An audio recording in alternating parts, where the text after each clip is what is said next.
Wendy's 2 for $6 lets you mix and match some of our best items, like Dave Single with a 10-piece crispy nugs, medium strawberry lemonade with a spicy chicken sandwich, spicy chicken with a Dave Single with a strawberry lemonade, strawberry lemonade, if you're into that. Chicken Sam, crispy nugs, strawberry lemonade, Dave's, nugs, Sam. Whew. Pick what you want at a price you want.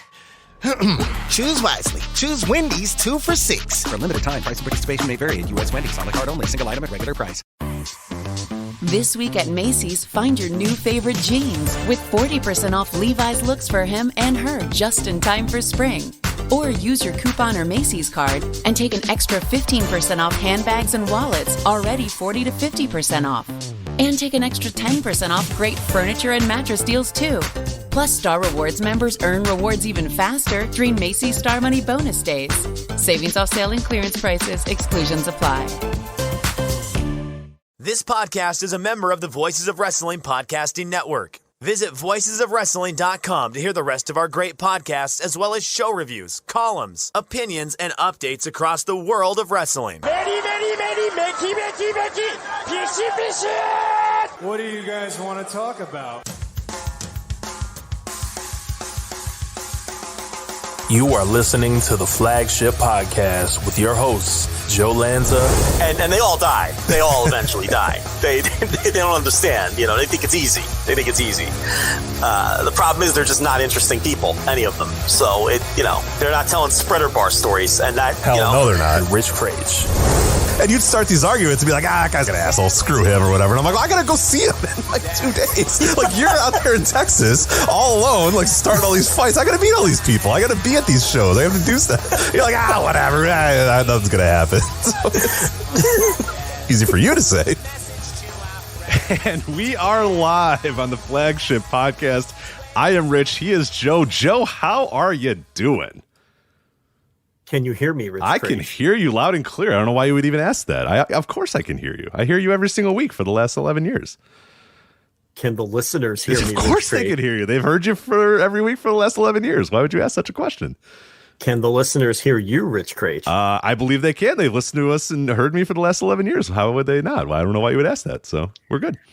All right. Well, sounds great. I think that it's weird that we start every show like that. But for the first time listeners that don't know, we start every show with Joe asking if he can be heard, if I can be heard, and if everybody can hear both of us. And it's a thing we do. That's just something we do on the show. We've done it for 11 years. The sound check on the air. We're just for no reason whatsoever. We just decided to do that. So, well, if you are not a $10 subscriber or you did not listen to this show live, you missed the best 20 minutes of audio that we have ever done in our entire lives on this show. And that's a little treat for the people who were happening to be listening at the time live on the $10 tier. And it's going to be gone. It's going to be removed from the archives forever. And it's unfortunate that the rest of you didn't get to hear that. So, yeah, it's unsalvageable. There was a point where it was fun, and then it was awful. It was just too bad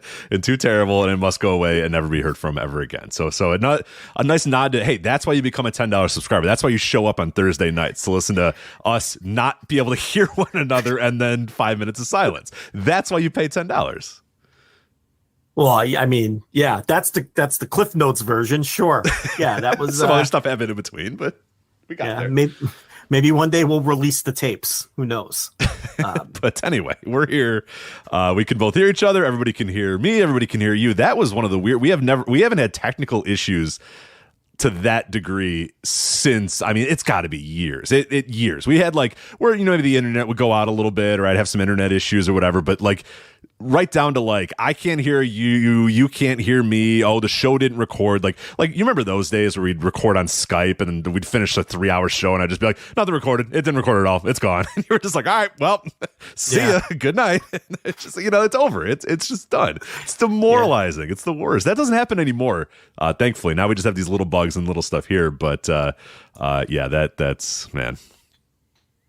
Those days, God, those were the worst days. I'd hit stop on the recording and then the program would freak out and I'm like, oh my God. That's just 3 hours down the drain. No one will ever hear it. Nobody will ever care. You and I just talked for 3 hours for no reason. There's always a dice roll to see whether it would record or not. You know, you get to the end and be like, well, did we actually make a show? You know, and sometimes you wouldn't know. Like, I don't know. I guess we'll find out. In a couple minutes. Yeah. Yeah. You know, so and sometimes it was no, and that's not great. Yeah, but great audio. Those were always our best shows, though. Always our best shows. You know, and then back then, sometimes the shows were 4 or 5 hours long. Oh, they were obnoxiously long. Yeah, and that would happen. If you think we're obnoxiously long now, good God. Yeah, we had a lot more time back then in our lives to talk about stuff. So a lot more time, and we truly left no stone uncovered. It'd be like, no, wait, there was an indie show in Terre Haute, Indiana we didn't discuss this week. Right. Did we talk about every match from Big Japan this last month? No, we didn't. Hold on a minute. We missed a match. So. Right. Did we bury every Twitter enemy that we have? I think we missed a few. Yeah, there's 2 more. Did we get to Leslie again? Yes, we did. Okay, good. All right. Leslie. That was an OG hater. Yeah. I go back now and I really respect those people that hated us when like 100 people were listening to our show. Yeah. You know what I mean? Because like now it's like, oh, yeah. I mean, we have enough people that listen, enough people are going to hate us or whatever. But I mean, those were now I respect those people. Because they woke up every day and were like, fuck these guys. I'm going to take them down. And we were like 100 people were listening to them. They represented like 5% of our total listenership. And they're like, fuck these guys. They suck. Yeah. So I you know, and looking back at the time, I was like, God, what an asshole. And looking back, I'm like, you know what? I respect that. I respect them waking up and being like, no.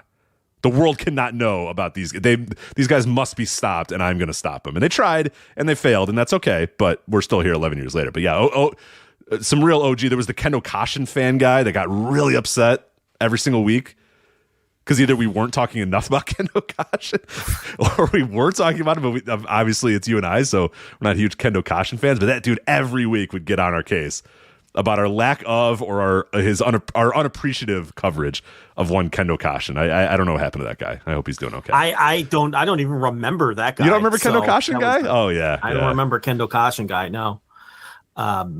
Yeah, but that's something to be a dedicated hater of a 6-month-old podcast that has 200 listeners that might not record. That very often doesn't actually record. Yeah, right. Some of them have sustained. I mean, you know, they'll still fire stuff out every now and then. You know, still out there hating on the boys. We're just out here trying to have fun, Rich. That's all we're doing. We're just out here. We're like Caden Carter and whatever the hell her other name is. Katana Chance. Yes. Yeah, we're just Katana out Chance. there trying to drink whiskey and have fun. You're not doing the whiskey part. You're just doing the fun part, though. That's okay. Yeah, and you know, we're just out there trying to have fun, like Brett Favre. Remember they used to say that about Brett Favre all the time. Yeah, when he was throwing interceptions. He's just out there throwing the ball around, just having fun, gunslinging. Yeah, we're gunslinging. That's what we're doing. We're just out here gunslinging. Trying to talk a little graps. I don't know why, you know, we got to get hated from all these corners. Yeah, well, that's all right. Thank you. I appreciate it. They made us stronger, right? They just gave us ammunition. But yeah, every week on that show when we were doing 4 or 5 hour shows was like the Eddie Kingston addresses his enemies graphic. That was us every single week. We're like, all right, Joe, so this guy sent me a tweet on Thursday and this is what he said. It's like, why would anybody listen to this show? Why are we doing it? But I don't know. Yeah, that's like that's we'd really go one by one, be like, yeah, all right. So then this guy said this, and he's wrong and dumb because he said just bizarre beyond. Sometimes the topics would just be reacting to tweets, right? You know, and it's not like Vince McMahon was tweeting at us either. It was other people that had no reach, right? Yeah, exactly. Yeah, you know, so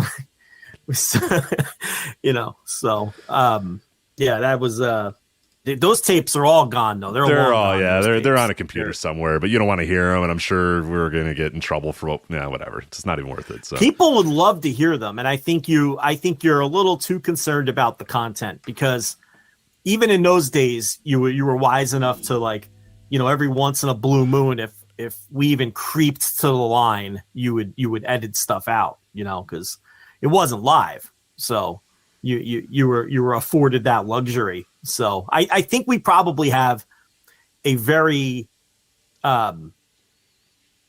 misinterpreted memories of how truly cancelable those shows were. I don't really think they were. Yeah, you're probably right. You're probably right. Because in real time, there was times where we'd end a show, and then you and I would both be like, "Oh yeah, no, definitely that part's got to go." And you'd, more times than not, I would run it by you, and you're like, "Yeah, we should probably get rid of that part." It was nothing like truly bad. It was mostly just like us being very mean to like a very particular person, and there was like no need to be that mean to that particular person. So it was always erring on the side of caution more than something like truly deplorable was said or anything. Yeah. It was more just like that was long. We went way too long burying that one person for no reason whatsoever. So right. Maybe do we need to poke this hornet's nest as much as we're doing? It was more like that kind of thing. And but yeah, they're saying put the shows on the Patreon feed. The problem is they're fucking gone. Like the there podcast, are a few. Okay, there are some that I have on an old laptop, but there are like our first year of shows are just fucking gone. The service that hosted them one day just deleted them. And I didn't back them up like I should have probably backed them up. At that time, I wasn't thinking that we're going to do this thing for 11 years. I didn't think, I better keep every episode in case we have an archive that people are going to want to listen to. So they weren't backed up. I was probably going to plan on doing it at some point, but then the service that we were hosting on just deleted all of our stuff and just gone. And I said, hey, what happened to all our stuff? And they never answered our questions, and then they went away. So those shows are gone. Those shows we're never getting back. I probably have on this one laptop, which by the way, I cannot get fired up, and I've brought to a bunch of different places before to see if they can get this a hard drive to work. I don't know if it's ever going to work. It's been dropped, and there's been a lot of issues with it. But that's probably 2013 to 2016, I would say. All those shows are probably on that one. And then 2017 on is available various places. You can get some of them on Red Circle. Some of them are still on Audio Boom or whatever. But pretty much 2017 on you're able to find, and I have archives of all that stuff. But yeah, that early stuff, if you want to go back, I would love to hear you guys in 2013. I just don't, it might never happen. I just don't know if I'm ever going to be able to get it off that hard drive. And there's no, it's not anywhere. It's not anywhere online right now. So unless somebody taped every single episode and put them on a hard drive or something like that, we're probably shut out of luck for that. So. Oh, darn. Yeah, you don't want to hear him anyway. It's probably bad. I can't get in the... I mean, I guess like some people are like, I'd love to hear you guys preview like this show or review this show, but I can't imagine going back and listening to like a 3.5 hour show from 9 years ago where we're talking about the current events in wrestling. I don't know. Maybe. I just don't see the appeal that much, but hey. Some people do, and I that is admirable. I appreciate that. I appreciate that people do want to go back and listen to those, but I don't. You're big fans, Rich. You don't have enough self-confidence like usual. Yeah. You're the big fans, Rich. I also don't want to go through the work of doing all that. It's a lot of work, and we'll see. Maybe one day. Maybe one day we'll do it, but probably not. Anyway. We're doing this show, and this is championship audio right here on this week's episode of the Flagship. We are going to talk about New Japan Pro Wrestling. We got the Battle in the Valley show coming up this weekend. We also have New to Beginning in Osaka. We're going to review that show. We also have Keiji Muto's Grand Final Pro Wrestling Last Love Holdout. The final bye-bye for Keiji Muto is coming up next week. That's going to be on Tuesday, though, so obviously before we're going to do another show. So we are going to preview that and talk about Okada versus Kiyomiya, a match that's really, really heated up in the last couple of days, as well as Keiji Muto and Tetsuya Naito. So we're going to get to all of that. God damn it. We do have to cover NWA Nuff Said. I mean, we watched it, so we might as well talk about it. But yeah, of all the NWA shows, that was certainly the most recent. So I very excited to talk about that one. We'll touch on MLW and their lawsuit against WWE that has been thrown out, dismissed by Edward J. Davila has said, nah, dismissing the case. We'll touch on a little bit of that, as well as a ratings follow-up to MLW Underground. We talked about last week. Their debut of the show was up against the State of the Union and LeBron's record-setting night. So we weren't sure if that was the best way to look at MLW Underground, their debut. So we'll look at what they did this week without much competition. We'll touch on Ring of Honor's TV tapings finally becoming official. Another great guess by you, Joe. Fantastic job yet again with your... are they educated guesses? Are they just guess? What would you call your guesses? Because they just continue one after another to just be right on the money. I don't know. How do you do it? How do you get away with it? I just don't know. I don't know, man. Clairvoyance over there. I don't get it. It's you have tarot cards. You have tarot cards. Yeah, Lanza fanfic. Fanfic. Right. Fucking dork. Turning over your tarot cards. Yeah. Orlando, Florida, February 25th, February 26th. Yeah.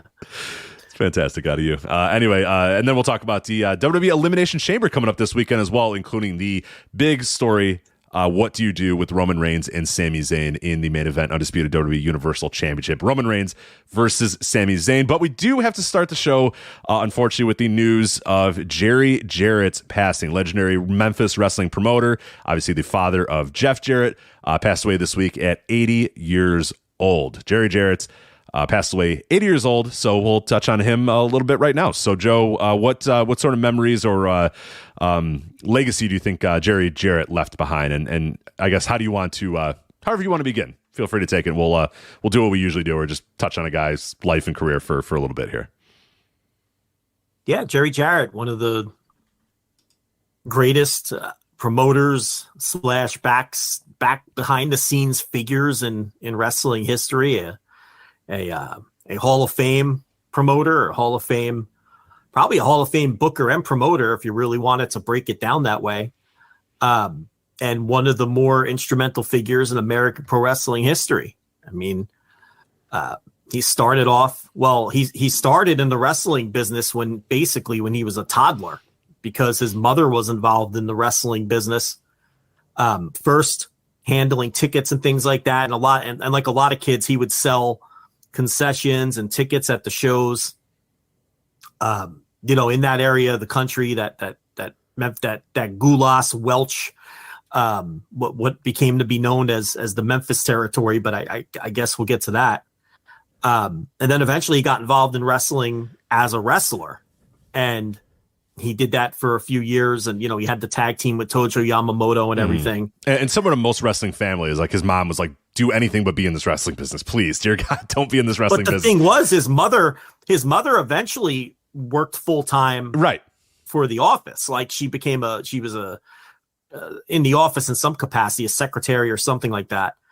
And then he went to college and he burned through a couple different. I think at one point he was planning to become a minister, and that didn't work out. I think he owned a construction business, if I remember correctly, or was in construction. I forget if he owned the company or if he was just a major part of it. But yeah, that may have been after he left wrestling, the construction business. Or he may have had a hand in a construction business while he was in wrestling. So you might be right. But I know, eventually he went to, Nick Gulas and got involved in the wrestling end of it and became a wrestler. And then I guess it was in the late 60s or early 70s when he basically, as the story goes, he took out a map and, he drew a line north of the Gulas Welch territory, and he drew a line south of where I guess it would be Bruiser and whoever Bruiser's partners would have been at that time, Wilbur Snyder, I guess. And then he carved out this little triangle of the country where nobody was really doing any promoting. And there were a couple cities. It was Louisville, Kentucky, Lexington, and maybe a couple cities in Indiana, like Evansville, Indiana, places like that. And he asked Nick Gulas and Roy Welch if he can do his own thing in that little slice of the country there when no one was really running shows, and they gave him the go ahead. So technically he was running his own little mini promotion inside the Gulas Welch territory. Right. And this is when he's in his like mid 20s, by the way, too. We're not this is a young man doing this at this time. Yeah. So what happened was he's running one of his first shows in Louisville, and Dick the Bruiser and Wilbur Snyder show up, and the guys from, northern Indiana. And they're like, hey, this is our territory, and they have a dispute. And then eventually they settle for 5% of his gates, which, what that tells me is that Dick the Bruiser and Wilbur Snyder, they really didn't have any claim over these towns. They just knew that. Because if they settled for such a small amount and they didn't really push the issue, what they did was they went down there and they had this 25-year-old kid, and they figured it's Dick the Bruiser who's probably taping his wrist saying, I think this is our territory. Yeah. And Jarrett's like, well, you guys haven't run this. Like, I checked. You guys haven't run these towns in years. Like, but probably to avoid getting his ass kicked or having a major dispute with the NWA, he agreed to give him 5%. And they quickly agreed. They went down there to just shake him down and get whatever they could. They probably agreed to, they just were like, well, let's go down there. We could probably shake this kid down and get a piece of this little territory he's running, because we have the last claim to these cities, even though we haven't run them since like 1963. You know what I mean? So, and then he picked up some more towns. And then what happened was George Goulas and Nick Goulas, we'll get to George Goulas, but Nick Goulas and Roy Welch, Roy had the western end of the territory and Nick had the eastern end. Nick had Nashville and all those towns, and Welch had Memphis and some of the Arkansas towns. And they kind of split the territory down the middle, east-west. And Roy Welch was starting to get a little older, and he was starting to get sick. And he saw that Jarrett was doing well with his little piece of the territory in the north, and he made him his booker, to take a little pressure off of himself. He saw that the kid knew what he was doing. And then it was also around that time that it was very tumultuous in Atlanta. Atlanta had passed through, it would be a whole podcast to go through all the different hands that Atlanta passed through between, Jim Barnett eventually came in and I think bought Atlanta, and then he wanted Jarrett to be his booker as well. So yeah. For a short period of time there, Jerry Jarrett was booking the Memphis end of the Tennessee territory and Atlanta at the same time. So what he would do is fly down to Atlanta for the Big Friday show and the TV on Saturdays. And he had Bobby Shane as his assistant who would stay in Atlanta. And then he would fly back to Tennessee to run his end of the Tennessee territory. So he kind of had two major booking jobs at once. And I'm not even sure he was 30 years old by this point. I mean, if he was in his early 30s. I think at this point he's either in his late 20s or very early 30s. But yeah, that's a lot of stuff to undertake in your, late 20s, early 30s. He wasn't in his 40s yet at this point. Nowhere close. Yeah, and Bobby Shane, of course, that's where Jerry Lawler got the King gimmick, because Bobby Shane had been doing the King gimmick but didn't want it anymore. And he gave Lawler his blessing to just take it over. And then Bobby Shane died in the airplane crash. So it wasn't long after that Bobby Shane died. And then something happened with Atlanta. I think Barnett ended up selling Atlanta or it changed hands again. But what happened was then Roy Welch came down with Alzheimer's. And Roy's son and Nick Goulas, they worked out a deal with Jarrett where Jarrett would buy part of Roy's share and they would give him he would have to buy part. I don't remember the percentages. He had to buy part of it. They'd give him part of it. And then he would lease part of it from Goulas. But at the end of the day, those three shares would add up to 50%, just like Roy Welch had. So he would be a 50-50 owner of the Tennessee territory with Nick Goulas. So I might have some of these small details wrong, but anyway, so Roy Welch is out of picture. He's got Alzheimer's. He would die shortly thereafter. And now Jerry Jarrett he's a 50% owner of Tennessee. Now here's the thing. Here's where Nick Goulas tried to fuck him over. So he makes the first payment to Nick Goulas, the first $50,000 payment. Okay. And then a year later, there was another $50,000 payment due. So a year passes and Jarrett tries to pay Nick Goulas, and Goulas says, you know what? We're all doing great. Don't worry about it. We're making money hand over fist. This is great. Keep your 50 grand. Right. So Jarrett's like, well, all right, whatever. So this was a ploy though. He got worked here by Goulas because then what Goulas did is his son, George Goulas, got involved in the wrestling business and he was way over pushed. Think Dominic, but maybe even worse. Oh yeah. This is an all-timer of nepotism. It blows away the Eric Watts. It blows away a lot of ones. Yeah, he was way in over his head from the beginning. He didn't look like a wrestler. He couldn't work. Everybody hated him. Nobody liked putting him over. But he was the boss's son, and Nick Goulas wanted Jarrett to push him hard on the Memphis side of the territory. And Jarrett was like, well, I don't want to do it because this guy sucks. Okay, so this is a disaster. So then what Nick Goulas pulled was, all right, well, you didn't make your second payment, so you don't own anything.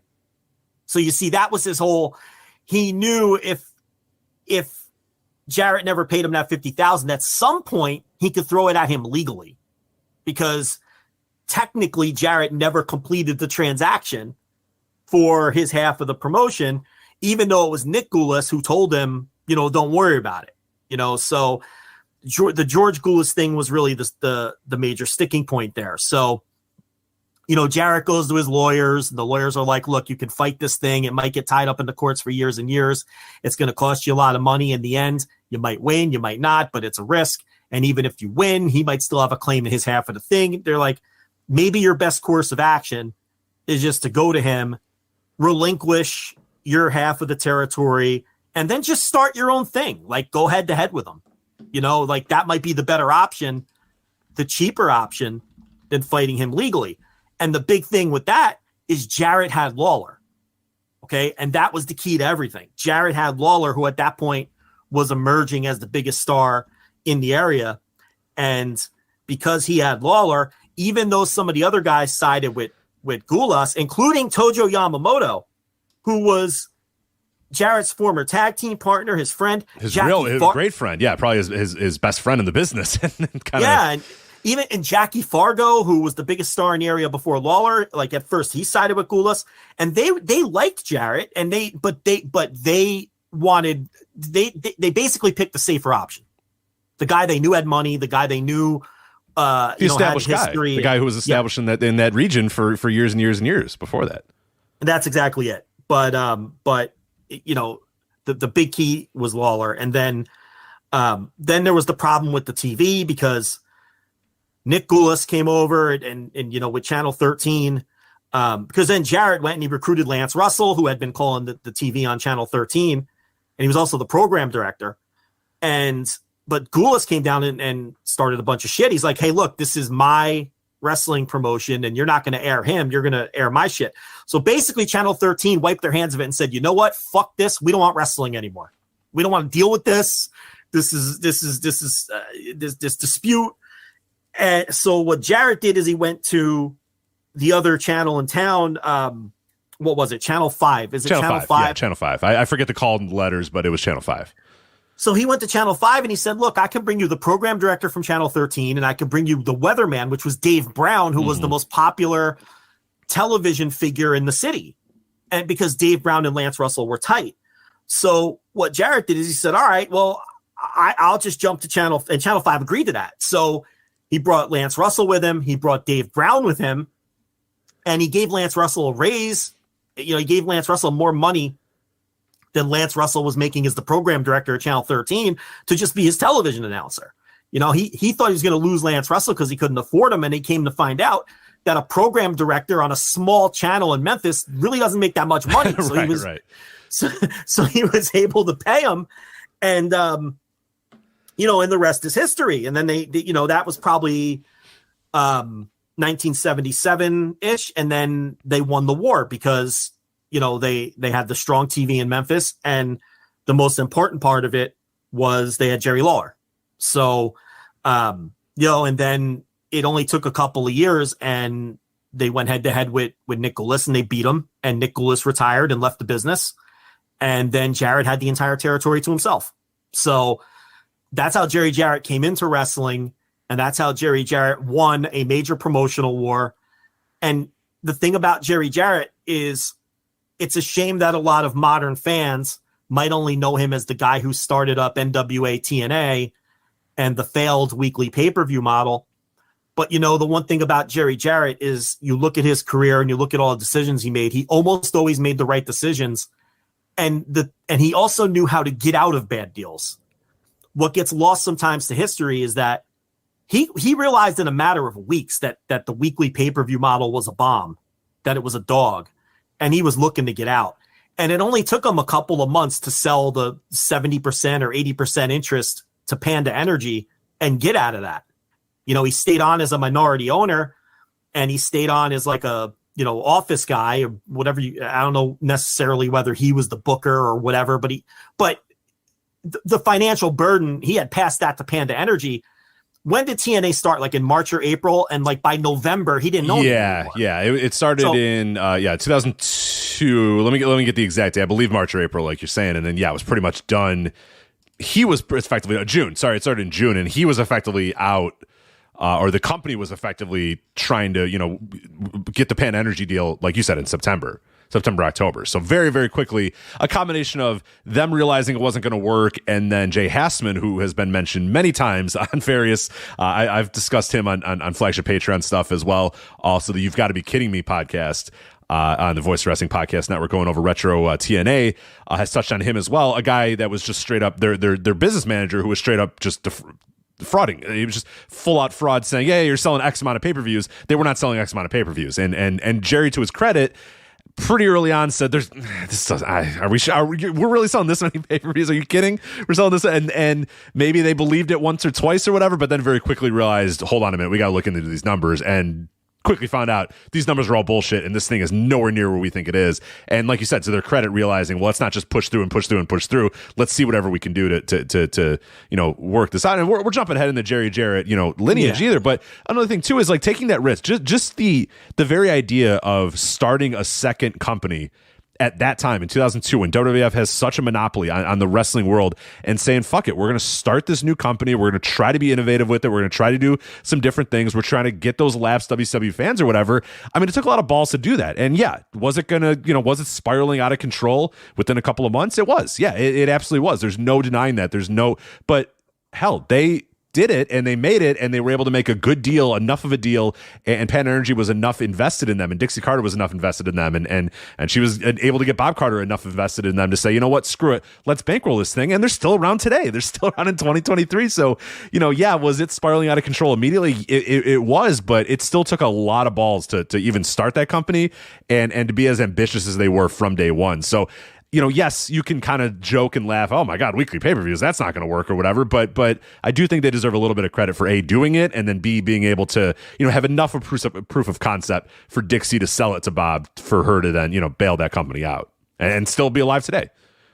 Yeah, I mean, I just give him credit for knowing immediately that it was a terrible idea and getting out. I mean, that's the one thing with Jerry Jarrett is it was always, about what's going to make me money and what's not going to make me money. And he always kept his eye on the ball. I mean, there wasn't really a lot of ego there. It was, okay, I thought this weekly pay-per-view thing would work. It didn't. How the fuck do I get out of this? And he did. And it's like, okay, so he loses his TV, with Channel 13. And he says, all right, well, how do I make the best of this? He knows he had a decent relationship with Lance Russell, and he knows if he can get Dave Brown, then he can, and Channel 5 tells him, look, if you can get Dave Brown and Lance Russell, we'll put your wrestling on TV. And he got it done. He paid Lance Russell, he doubled Lance Russell's salary, and he delivered Dave Brown, and he got Channel 5 to put him on TV. He had the foresight in his early 20s to say, hey, there's some cities around here that nobody's running, and I can get my foot in the door, and instead of taking bumps, I can run my own little territory and, make money that way. And he did it.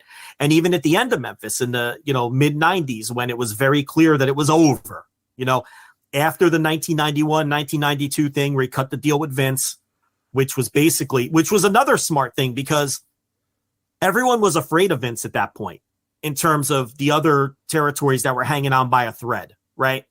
He called Vince and he said, well, listen, how about we make a deal? You send me a star now and then you can send your young wrestlers, guys trying things out, and I'll train them for you, and I'll get guys ready for TV, and we can, I wash your back, you wash mine. And Vince went for that. Yeah.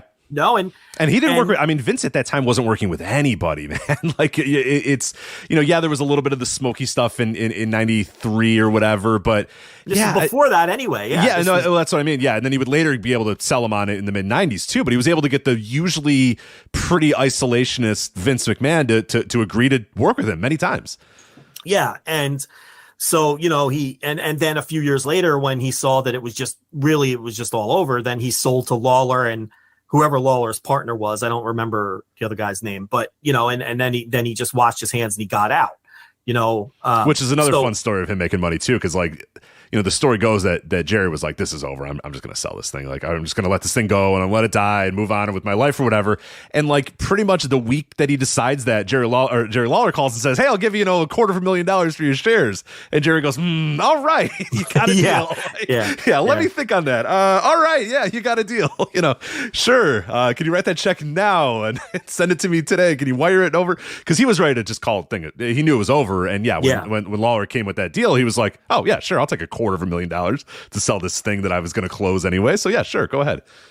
Yeah, and I mean, and in between winning the war in 77 and really the early 90s, Memphis was just, they made a lot of money, between, and the formula was very simple. It was Jerry Jarrett and Jerry Lawler and Bill Dundee predominantly, taking turns, with the book. And so they wouldn't burn out, they would alternate. And it was built around Jerry Lawler predominantly, but, Lawler playing off of Bill Dundee, their runs as a tag team, and then they would break up, and then they'd have the loser leave town matches. And then Dundee would go to whatever other territory for a while, and he would come back and rinse, repeat, and it would work. And then they would do their monster of the month gimmick, with, someone would come in. And even if they were green or necessarily didn't know how to work, they would get something out of guys. They'd bring them into Memphis and they'd win a couple squash matches, and then they would beat Lawler for the title. And then Lawler would, they'd have the big rematch at Mid-South Coliseum, and that's why Lawler is like a, 9,000 time champion, because they would just repeat that over and over and over, and Memphis was always, it's funny because in Memphis's heyday, a lot of the other promoters and a lot of even fans, Memphis was like considered a trash territory, overly gimmicked, and they do that trashy wrestling, and it's all brawling and gimmicks, and Jarrett didn't care. Jarrett was just like, what's going to make me money? I don't give a shit. I got a full Mid-South Coliseum. I don't give a shit. That's it. What's going to fill that building every, Monday night or whatever night it was. I think it was Monday nights that they ran. What's going to fill that building? That's all I'm concerned with. And, and the other promoters would always take them aside at the, the meetings, and they'd be like, you're the old, you're going to kill the business bullshit, and he'd always say, look, it doesn't, he was always very forward thinking in that way. And a lot of the wild gimmicky stuff that they tried, a lot of it didn't land. I mean, Memphis had a lot of shit that was duds and didn't work. And, but a lot of shit did, and Jarrett was always, like I have this quote from him. This is from a, interview with Wade Keller from, let me get you the date. This is from June 2nd, 1993. He's talking to Wade Keller, and Keller is asking him about Jushin Thunder Liger and Cactus Jack and the crazy things that they're doing in the ring. This is 1993. And how people are saying that, those guys are going to kill the business or whatever. Right. Because Jushin Liger is doing shooting star presses or whatever. That's killing the business. Yeah. And Cactus Jack is like doing the elbow to the floor and all that, and this is 1993. And I mean, you still hear this stuff today, and you look around and the business isn't dead. Right. But this was Jarrett's answer in 93. And I quote, I sat in on National Wrestling Alliance meetings as a kid, literally as a kid, and heard this same thing discussed with Argentina Rocca. They said, he's killing the business with all that aerial shit. I'm telling you, the wrestling business doesn't change. Everything is relative to its day, and Argentina Rocca set the wrestling world on its ear because he was such an aerial artist, end quote. So it's like, this is what a lot of us already know now, right? Like, the prior generation always complains that the next generation is going to kill wrestling because guys are doing too much. And here we have Wade Keller asking Jarrett about Jushin Liger and Cactus Jack 30 years ago.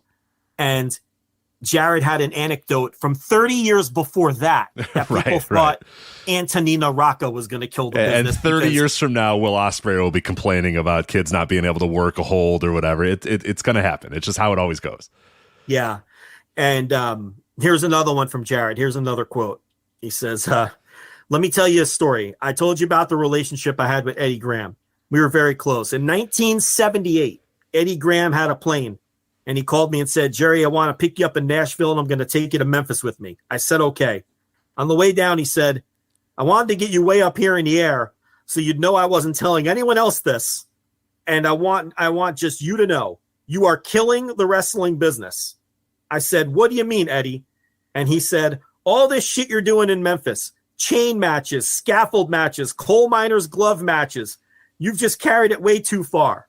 And I said, well, I'm making a lot of money, Eddie, and I don't think so. I think a good movie is a good movie. Whatever I see in the movie, the more adventure, the more action, it won't preclude me from coming back. I can tell you that. Nick Lewis and Roy Welch are absolutely up Schitt's Creek if they try to get another booker to follow me, because only I can follow myself, end quote. So he was kicking back on this shit in the 70s, and telling these guys that they were full of shit. And basically what he was saying to Eddie Graham was, don't worry about, like, maybe they can't follow what I'm doing. Right. But I can follow what I'm doing. I got ideas. And, he makes the movie analogy in that, nobody stops going to movies because they think they've seen it all. Right. And the idea being that, you just keep going and you have to, you got to top yourself, which leads to this next great quote, which also gives a lot of perspective and is relevant to a lot of stuff here today. He says, quote, I listen to ESPN and I get a kick out of them arguing about whether Muhammad Ali could beat Joe Louis. Well, Joe Louis told me riding to a card in Memphis to referee one of our matches. Me being a stupid mark, I asked Joe, who would have won that fight, Joe? And he told me, in track, every year records are broken. In baseball, every year records are broken. Any sport that's able to be measured, every year the athletes are better. Muhammad Ali would have knocked me out in the first round. You get the old timers who will argue till they're blue in the face, but Jerry, every year the athletes are better than the previous year. So when you think about that, anytime there's a sport that can be measured, you could put a tape measure to a javelin and a discus. You could put a stopwatch to a runner. Anything that can be measured, the athletes are better today than they've ever been. So why do we want to ground the wrestlers and say, you're doing too many drop kicks, end quote. Hear, hear. It's like Joe Louis told him himself, Muhammad Ali. Ali would knock my ass out. Are you kidding? You think I'm beating Ali? Get the hell out of here. So then Jarrett had an epiphany. He's like, why are we limiting what the wrestlers should do? Right? It doesn't make any sense. Just get in there and make money. Do whatever is going to draw money. And worry about tomorrow. And they did. In Memphis, they constantly topped themselves. And again, a lot of the other promoters thought what they were doing was horse shit and garbage and too gimmicked and, but they just lived in their little, and history has reflected kindly on Memphis. Yeah. Well, and all of them are dead, or all of them were dead. And he ran until 1997, right? Obviously it was somewhere around it was on there, its dying days over the last, 10 years or so. But yeah, they were all gone by, the mid to late 80s, and he hung on until the late 90s. So yeah, it definitely, and like history, like you said, history has definitely been kind to Memphis. Memphis tends to be one of the more revered when people go back and watch stuff these days, when people recap stuff these days. People tend to really, really like Memphis stuff. I've always kind of been indifferent on Memphis, and I think you're kind of the same way too. Like anytime I watch it, there's sometimes where it really lands with me and I'm like, yeah, this is awesome. This is really, really good. And there's other times where, I don't know, just for a lot of it depends on like how big of a, Jerry Lawler guy are you? And I'm not as big as other people are. So that tends to kind of limit me a little bit. And I tend to prefer like a Mid-South. I like a little bit more of the Mid-South style and the work of the Mid-South and the way the stories were. But I definitely respect the hell out of what Memphis did. But no, it's well, going back and rewatching it now, it holds up pretty well. It's just not always my cup of tea. I prefer a few other territories, but I definitely see why people go back and enjoy Memphis as much as they did. And I see why it was so successful in the time as well. They understood what their crowds wanted. They understand who their top stars were, and they understood what basic template of a story worked, and just did that same thing over and over and over and over again, and it worked every single time. It never got old. It lasted forever, pretty much, just doing that same sort of, like you said, templated story, but inserting guys there, and always being great at promos. That's the one thing. When you watch a Mid-South, it's like the in-ring action tends to be a little bit better, and there's your few people that can cut really, really good promos or whatever. You watch Memphis, man, and up and down that show, everybody on there can cut a promo, and that was such a, you know, you have Dave Brown and Lance Russell, and they're just so good at hosting the show and so good at giving that gravitas to the show, and then everybody could cut promos too. The in-ring work maybe wasn't exactly my cup of tea, and I prefer the in-ring work of a bunch of other territories, but yeah, you can't deny the promo ability and just the presentation that Memphis gave. I mean, you can watch a show. Earlier today, I was watching a Memphis show from 1980, and it hit all the beats of a normal modern wrestling show. You know what I mean? Everything right down to it's 1980. You know what I mean? And like the production looked great, the camera work looked good, the presentation of the hosts and Lance Russell and Dave Brown. I mean, it was so ahead of its time in the way that it presented television wrestling. And yeah, a lot of the stuff is still commonplace today of how to present, you know, engaging wrestling television, weekly wrestling television. You know, they really set the template in a lot of ways. Yeah, I have a complicated relationship with Memphis. Obviously, the TV is a lot of fun. Sometimes, though, people tend to forget a lot of the shit that didn't work. But for the most part, the TV's fun. I love the studio wrestling. I thought Lance Russell is obviously the greatest to ever do it. You know, the promos are fantastic, loaded with angles. What you couldn't call their television ever was boring. You know, it's the old thing that people would say is Vern Gagne would do 1 or 2 angles per year on his television, and that really was the truth. Memphis would do 1 or 2 angles per hour. I mean, yes. It was just... Yeah, I watched an episode today that I just went... It was the Jerry Lawler return episode back in 1985, 86, I forget the year or whatever. And yeah, it's like an hour and a half show, and there's like 9 different like major angles that go on in the show, including a show-long story of guys. You know, it's just... Yeah, it's wild. And then, yeah, you go watch AWA, and it's like... Yeah, it's the opposite end of the spectrum for sure. Yeah, and... you know, and the problem though that I have with Memphis is I have never ever been able to connect with Jerry Lawler. He just doesn't do a goddamn thing for me, and that's going to be a problem when the promotion is built around Jerry Lawler for 15 years. It's like Lawler, I get it, I do get it, okay, and there are people, smart people who know what they're talking about, who will tell you that Jerry Lawler is the greatest pro wrestler to ever live. And I understand where they're coming from, and I understand why they say that. And I obviously disagree. It's one of those things that I disagree with, but I understand.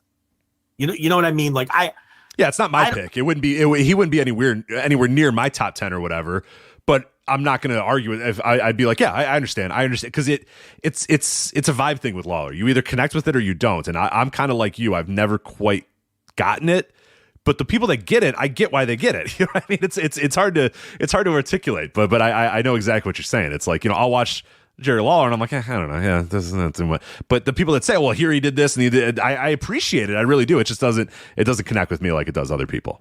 I wouldn't have him in my top 100. I mean, he does nothing for me. But you know, and they ran the same angles over and over with Lawler, and to me, it was repetitive. And his charisma, which is undeniable, just wasn't the kind of charisma that ever connected with me. And, you know, as a baby face, you know, the same angles over and over, pulling down the strap. The match structures were similar. Probably a better bell-to-bell wrestler than people who haven't seen him in his prime would give him credit for if you've only seen him when he was older. Because he did take crazy bumps, and he wasn't a super athletic guy, but he would take crazy bumps. And he obviously threw the great punches that people love. And, you know, he was so over with those people in Memphis that the matches are just, when you're talking about heat, I mean, there's Inoki, there's Peak Hogan, and you got to put Lawler right in that category. Those matches just, you know, maybe not the same kind of heat that you'd get with an Inoki, and maybe not the same kind of explosive, the roof is blowing off the building kind of pop that you'd get with Hulk Hogan. But Lawler would have that sustained heat throughout a match where people just, you know, they wanted him to win so bad, you know, and his matches did, you know, you can't deny that he was over. Even if he wasn't my cup of tea. And a lot of times I watch these hyped and revered Lawler matches, and it's a weird thing where I understand where people are coming from, but I don't enjoy them as much as these other people enjoy them. But I get why they enjoy them. It's a weird thing with him. And that's why Memphis is kind of complicated for me, where, it's almost like I've always preferred Continental. And this is where it gets confusing, because for a while, the Memphis territory was known as Continental Wrestling Association, CWA. Right. And then that Southeastern promotion, the Alabama promotion run by the Fullers, was for a time known as Continental, but not, you know what I mean? And it's like, it went through different, it was Southeastern, it was Continental, it was, so when I say Continental, I'm now talking about the Fuller / Armstrong promotion in Alabama and North Florida. Which was kind of a easy comparison to make with the Memphis territory because they were so close geographically and they were very similar style wise. I always preferred Continental's TV, and because it's very similar to Memphis, but to me it was like more, I don't know the word I'm looking for, hard hitting. I don't even know if that's the right word. More serious. I don't know if that's the right word. It was more, I don't know, more. It just vibed with you a little bit more. It wasn't as silly. It wasn't as silly as Memphis is maybe the best way I can put it, and maybe they didn't have as charismatic of a top guy as Lawler. Maybe they didn't have a guy even as charismatic as Dundee, but man, I'll watch the Fullers and the Armstrongs just beat the fucking shit out of each other all day long. Like that just connects more with me. And you get the same, wild studio antics and great promos and all of that you get in Memphis. But I get why people love Memphis, and history has really reflected well on it, because like you said earlier, it probably is the most revered territory. Maybe Crockett and Memphis are neck and neck, right? You would say? Oh, for sure. Yeah, I was forgetting through modern eyes. Crockett's a weird one where I feel like people don't.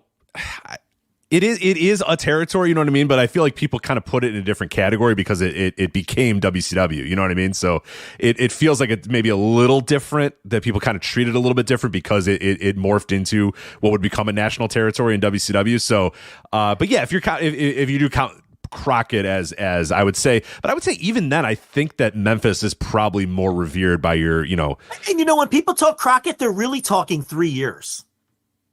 When people talk about how great Crockett was, they're talking about 86 to 88. Let's be honest. Right. Okay. Nobody's talking about like before Dusty got there. And it was, a whole lot of, like when, who was the booker before Dusty? It might've been Dory, or George Scott. I was going to say George Scott. Yeah, George Scott probably.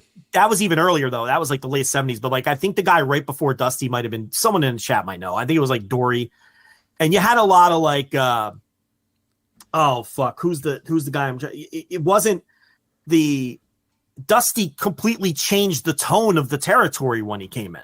So I think when people talk Crockett, they're not talking, when people talk Memphis, they're talking about a 15 to 20 year period.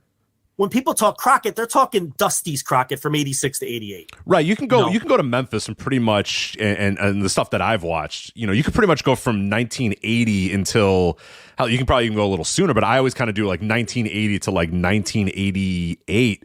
87, 88, where it's like good. It's like really good almost that entire time with a lot of the same top dudes and a lot of same top stars or whatever. But yeah, you could pretty much go up until the USWA stuff, which I think begins in 89, I want to say 88, 89, the USWA stuff. But you could pretty much go from, the late 70s, 78, 79, I think was when it really gets going. Like I said, I usually go to 80, and then 80 to 88 is like really, really good. That's 8 years. It's a long time in that era, a long time, especially in the midst of what was going on around them, which was very quickly, the national expansion of the WWF going on, starting in you're really getting hot and heavy in 83, 84, 85, and really then just wiping everybody else out and everybody else freaking out and going nuts and going crazy and going out of business and entering deals and doing all this sort of stuff. Memphis stuck in and stuck through and was still doing their thing and still doing good business until 1988. And Dave Meltzer this morning talked about on Observer Radio how local Memphis TV wouldn't want to show WWF stuff, even as WWF is growing and growing and growing. And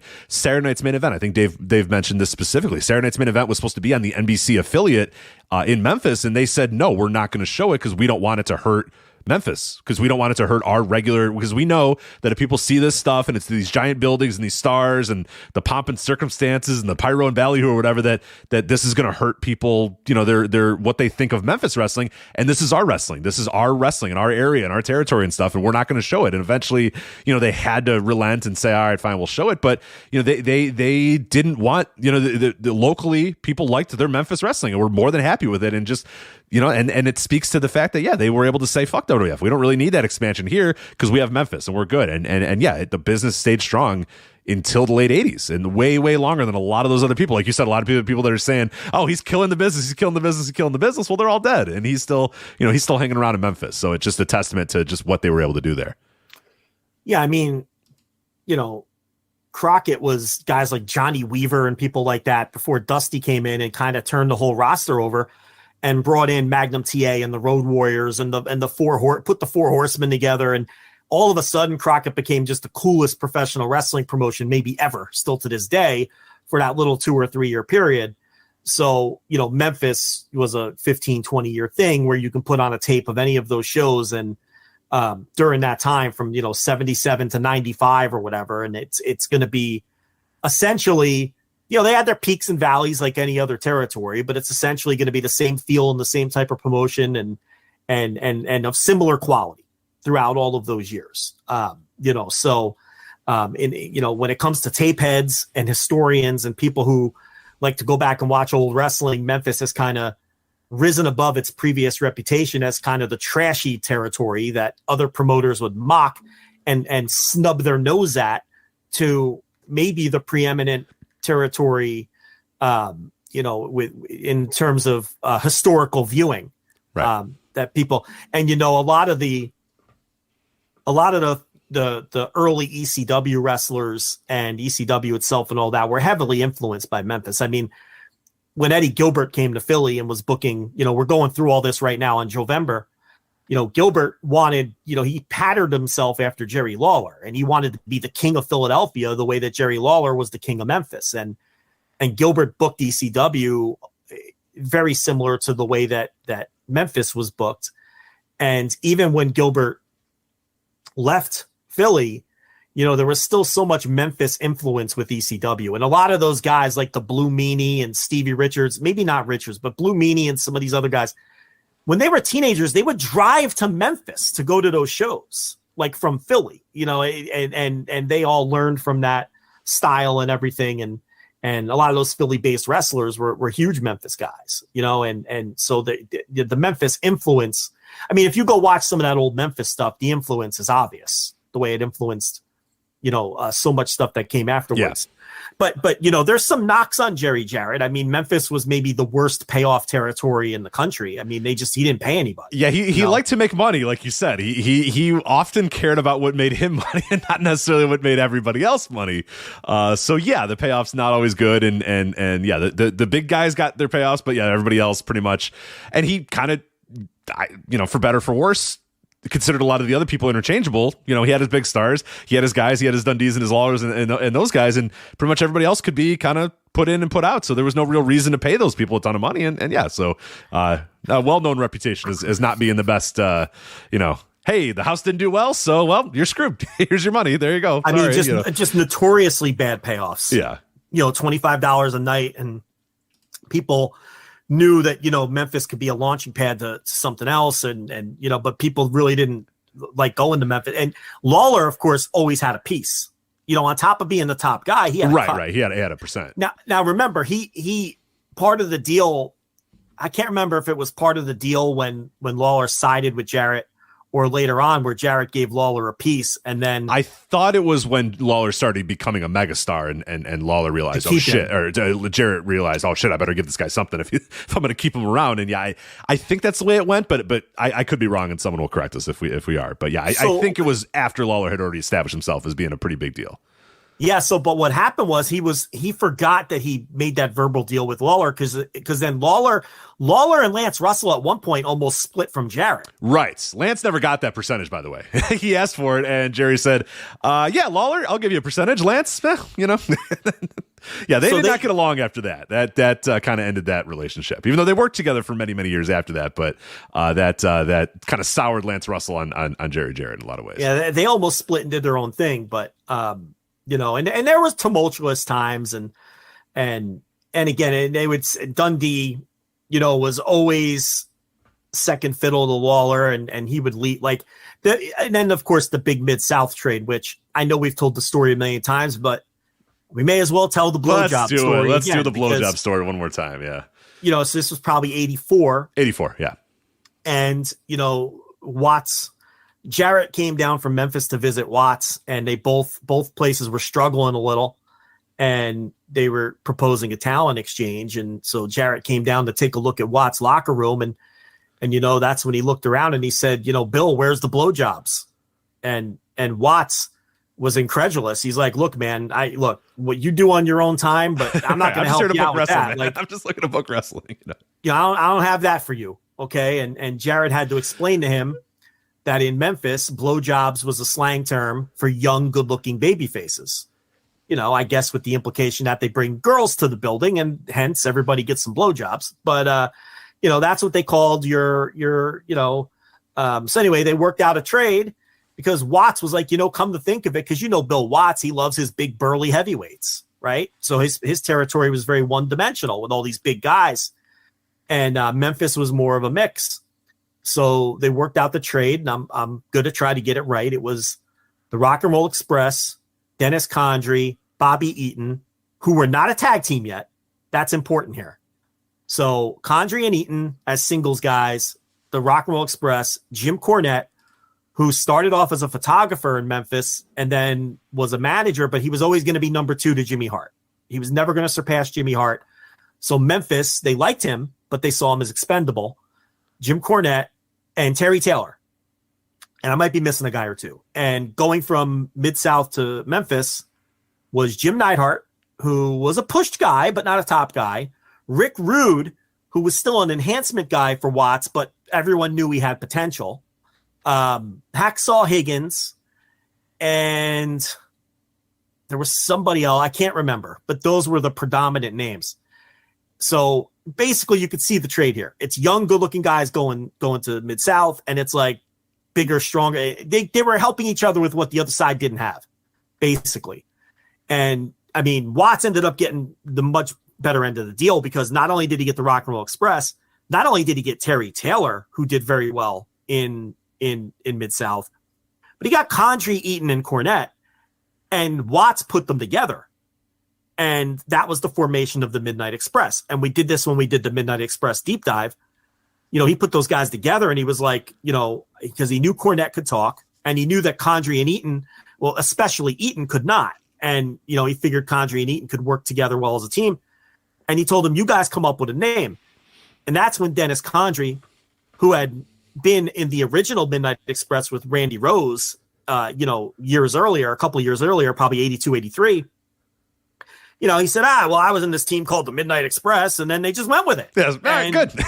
Perfect. Sorry, that sounds great. Yeah. So it's like they weren't really a sequel of the previous Condrey team. And if Condrey hadn't thought of it in that moment, all of history could be different, because maybe Cornette would have thought of a name, or Bobby Eaton would have thought of a name, but Condrey just pitched that because he had used it before. And then, of course, that combination, those three guys, was just magic. That was like, if Watts was able to foresee that, then he's truly a fucking genius. I mean, more than likely it was just more random than anything else, but that just worked. And then obviously with, they drew all that money with the Rock and Roll Express there first, and then they took that feud to Crockett later on and everything. But, that was, that's the infamous blowjob story, which isn't even so infamous anymore, because I feel like we've told that story 1,000 times at this point. Yeah, so. But it's like, Jarrett, again, but he recognized what Watts didn't have, young, good looking guys that can draw women to the shows. And he was right. Because it immediately, it helped their business a ton. he got fleeced in the trade. I mean, let's call it like it is. I mean, Hacksaw Higgins is a footnote in history. Right. Jim Neidhart. I mean, okay. Rick Rude. I mean, okay, maybe he saw the potential in Rude, but he didn't really, break out there or anything. And I'm probably missing one or two names on both sides, but I'm certainly not missing anybody who would have made up the difference of getting the Rock and Roll Express, the Midnight Express, and Terry Taylor, who all drew a shit ton of money for Watts, especially the first two. But I mean, Terry Taylor was really great for Mid-South. Oh, too. hell yeah. Yeah. So, that was, but yeah. And like we said, Jarrett made the deal with McMahon a few years later, in 91 or whatever it was. And just a very instrumental figure and someone who wasn't afraid to do things his way. And I know that he had the falling out with Jeff Jarrett when he finally separated himself from TNA. They really had no relationship for like 10 years, but I know that in recent years they did patch things up. And, they did the territory, the Vice show recently together. What was that? Tales from the Territories. Tales from the Territories. So, yeah. And I still have all those on my DVR. I need to watch them one of these days, but yeah, I mean, there's not a lot of stories that you probably haven't heard, but it's fun listening to those guys tell them, and I watched them all, and they didn't really cover a lot of new ground for me, so I figure it'll be similar for you. But it's still an interesting watch, and it's also fun to identify the guys that are clearly bullshitting. Like you could tell that there's some stuff that's just total bullshit. Yeah, But yeah. So anyway, I do know that they had reconciled, and he died of esophagus cancer, I think. So I don't know necessarily if it was a shock, or I don't know if it came as a surprise, Jerry Jarrett's death. Because I had Jeff Jarrett work Dynamite last night, so Hey, no better tribute than Making a Town. You know what I mean? No better tribute to your dad who lived born into the wrestling business, literally born into it, than to Make a Town. You know what I mean? So I that's true. And nobody, and everyone grieves differently too. Like I hate when people judge people for the way they grieve. It's like, look, everyone deals with things and grieves differently, and yeah, it's a wrestling family. So like you're saying, Making the Town is probably something that Jerry would want Jeff to do. Right. Yeah. Or it's going on right now with the Briscoes, with Mark. It's like Mark looks like he just wants to fucking wrestle. It's like maybe that's how he's like, should he? Some people want him to just sit there and wallow, and maybe he's like, fuck it, I want to wrestle. You know what I mean? That's my best tribute to my brother is I go out there and I wrestle, and I'm on TV every week, and I'm bringing his name. And yeah, some people I've seen some weird stuff about. Mark doesn't seem that. I thought he'd be more upset about what's going on. Well, now maybe Man, let me tell you something about the Pugh family. I hope and pray that I can handle death the way that those people are. I can't handle it at all. They a dog's death is going to kill me. I can't. I think about that every day now. Not my death. I feel about my dog when they die. I think because the one's getting a little old, and like every day I wake up and I'm like, God damn it, he's going to die one of these days. And it's like killing me. It kills me inside. It's no picnic, man. I mean, I think about if my wife goes before me, or I mean, that family is just amazing. I mean, and I don't look. I'm envious of someone like Mark Briscoe. He's so be that strong. Yes, and he's just, and you can tell it's genuine, and he's okay with it, and they are just convinced he's in a better place, and that they are going to meet him again. And I don't have I admittedly don't have that kind of faith in my life. And maybe that's one big advantage that people who do have that kind of faith have, is that they can deal with death better than shitheads like me and you can deal with. I'm just like, I'm going to be dead and everyone's going to be gone and no one's going to remember me forever. It's just like, and Mark's saying, I know Jay just wants me to carry on. And that's amazing to me. Right. I think I'm just going to rot in the ground and people are going to either care about me or not care about me. And that's how my life's going to end. But hey.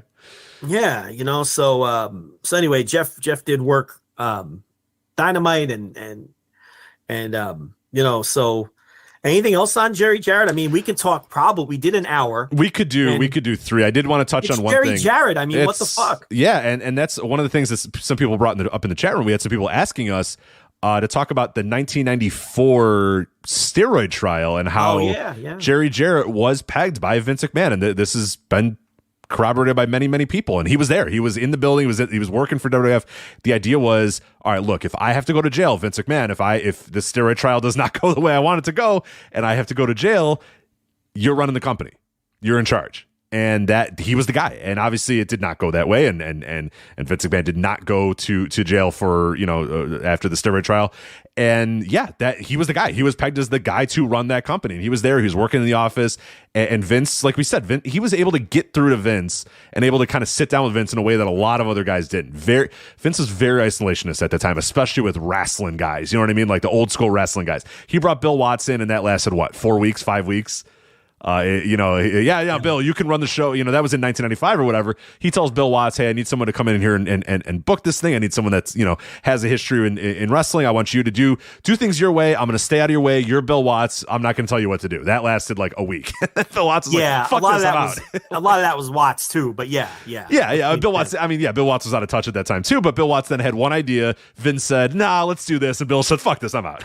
Like, you told me it was mine. It's clearly not. It's cool. We're just not going to see that. And that was kind of, Vince was very isolationist at that time, but Jerry Jarrett, like you said, multiple times through history, was able to get through to Vince McMahon and be able to get into agreements with him, to share talent, to be a developmental territory.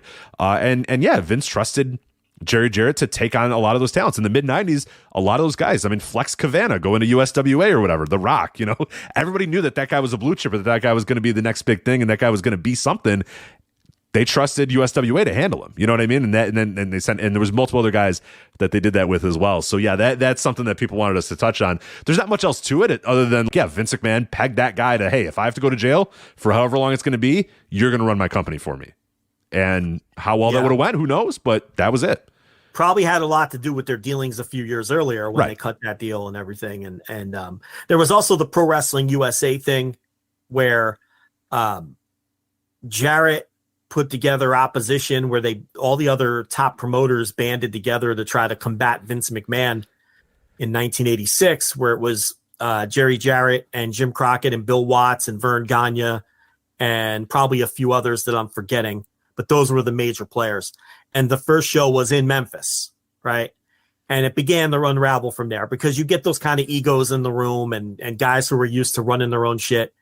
And they ran a couple shows in the Meadowlands that were very successful, right in McMahon's backyard, but the promoters couldn't get along. And one by one, they pulled out, and it probably wouldn't have worked anyway at the end of the day, but it probably had more legs than ended up playing out. But the promoters just couldn't get along, and Jarrett was instrumental in putting that together. And McMahon probably saw all of those things and said, this guy's got his shit together. This is the guy I want running my show. Right.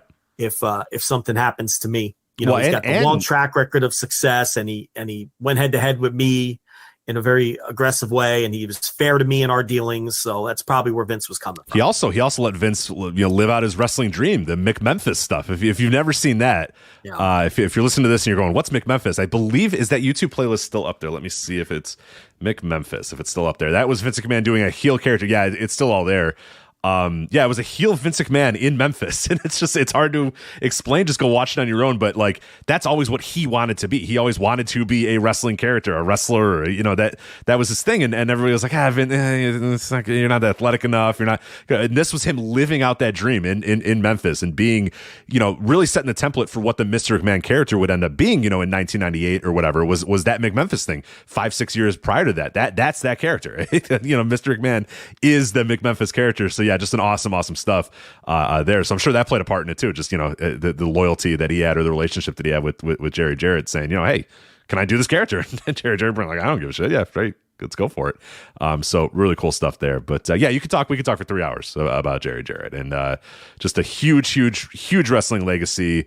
And like you said, just the longevity of doing it from pretty much his birth.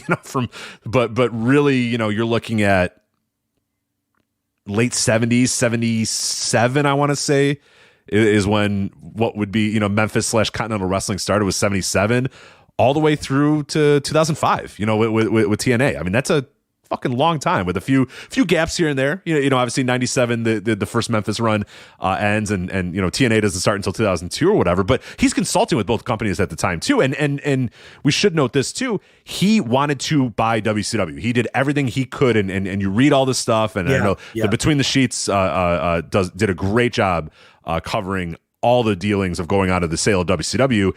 They kind of have a theory that like there was always an idea that they were going to sell to WWF, and they really were just listening to other people just to listen to other people. And the Fusion Media thing maybe didn't have as much legs as some people thought or whatever. But with all that being said, from the moment that they put WCW for sale and said, this is for sale, anybody who wants to go for it, Jerry Jarrett was there right away saying, I'm going to be a part of this. Let me buy this thing. Let me buy this thing. Let me buy this thing.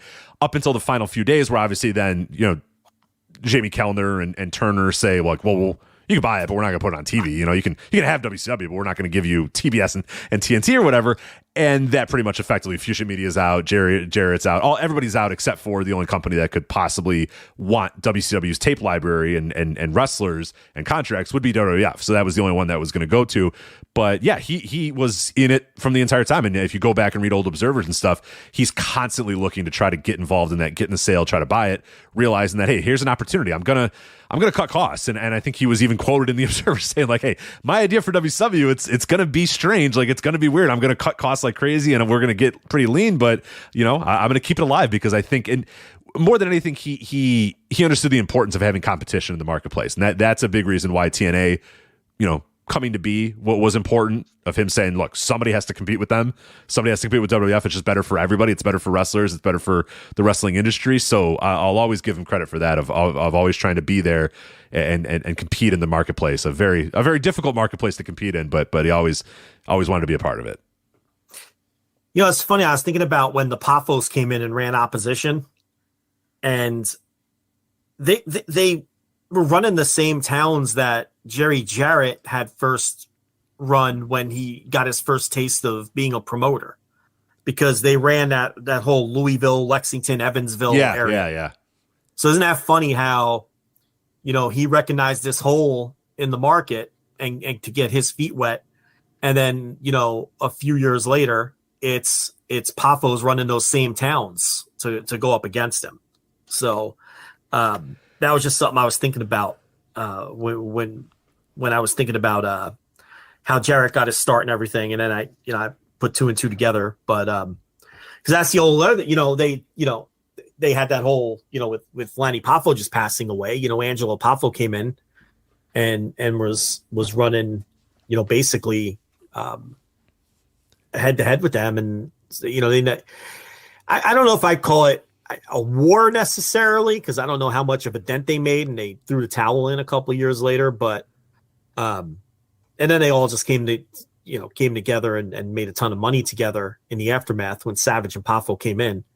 But and one thing I didn't know was, and I don't, maybe this is probably on Meltzer audio, I never knew that Randy Savage was all set to go to Watts after the Memphis stuff kind of cycled down, because Watts wanted to bring Randy Savage in when Poffo's promotion folded up, but Watts told him to go to Memphis first and make all that money because of the obvious money to be made there with these two sides that had been warring, and they're finally able to do the matches.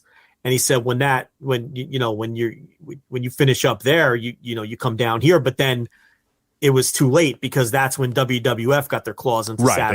They saw what he was capable of and said, we want you here. And he went, okay, bye-bye. And didn't give it a chance. Because he had been working for his father, and because they were an outlaw promotion, the Apter mags wouldn't cover them. I don't even know if that would have been the early days of the Apter mags, right? They would have been. No, they would have been. Yeah, they would have been going on early 80s. Yeah.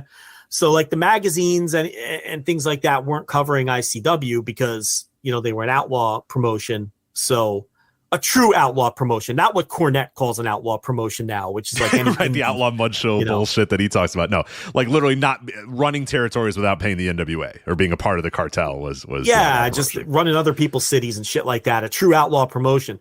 So, but the promoters, the people inside wrestling, knew that Randy Savage was one of the best wrestlers in the world. They knew but a lot of fans didn't know because they didn't get any coverage. So, he told, that would have been interesting if Randy Savage would have made his way to Mid-South in like 1985. Fucking would have rocked. Right? Good God, that would have been incredible. Good Lord. Now think about this. If Savage goes to Mid-South in 1985, okay, after the feud with Lawler and all that, and he leaves Memphis, and Savage and Poffo go to Mid-South in 85, and they make it to like 86, right? And then they make it to where he sells. And Savage ends up with Crockett. Like, you can butterfly effect this to some interesting degrees, right? Because Savage would have fit in like a glove anywhere, especially if he would have ended up with Crockett, like in 87 or whatever, or 88, I guess it would have been, right? 88.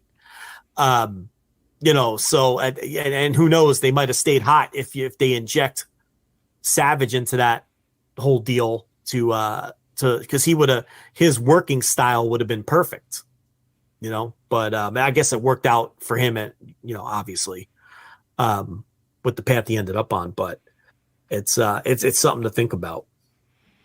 So you go, Jerry Jarrett passed away at 80. I would say if you're looking to watch stuff this weekend, there's a lot of wrestling going on this weekend, but if you have some free time, just pop on, just type in Memphis TV into YouTube, I think is probably the way to go, right? Like, is there a year, an era that you tend to like a little bit more? I mean, I just kind of bounce around. I just kind of, pick a year. Like I said, any year in the 80s, you can pretty much pick Memphis and watch a TV from it and get an idea of what's going on. Yeah, I mean, it's or the Andy Kaufman thing. If you want to go back and relive the Andy Kaufman thing, that's all going on in Memphis as well. So, yeah.